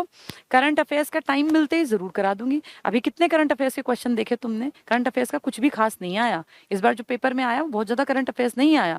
जो चीजें, जो पैटर्न है ना, उस सेट पैटर्न पे करंट अफेयर्स का जैसे ही खत्म होगा करा दूंगी। करंट अफेयर्स कोई बहुत बड़ी बला नहीं है, तुम अपने आप भी तैयार कर सकते हो। ठीक है, चलिए, आज के लिए इतना ही। Thank you, good night. खूब पढ़ा करो। टीचर्स तुम्हारे लिए मेहनत कर रहे हैं और तुम्हारी अपनी जिम्मेदारी है अपने लिए मेहनत करना। टीचर्स ने अपने हिस्से की मेहनत कर ली, अब ये अपने अपने हिस्से की मेहनत तुम्हें खुद करनी पड़ेगी। Thank you, good night.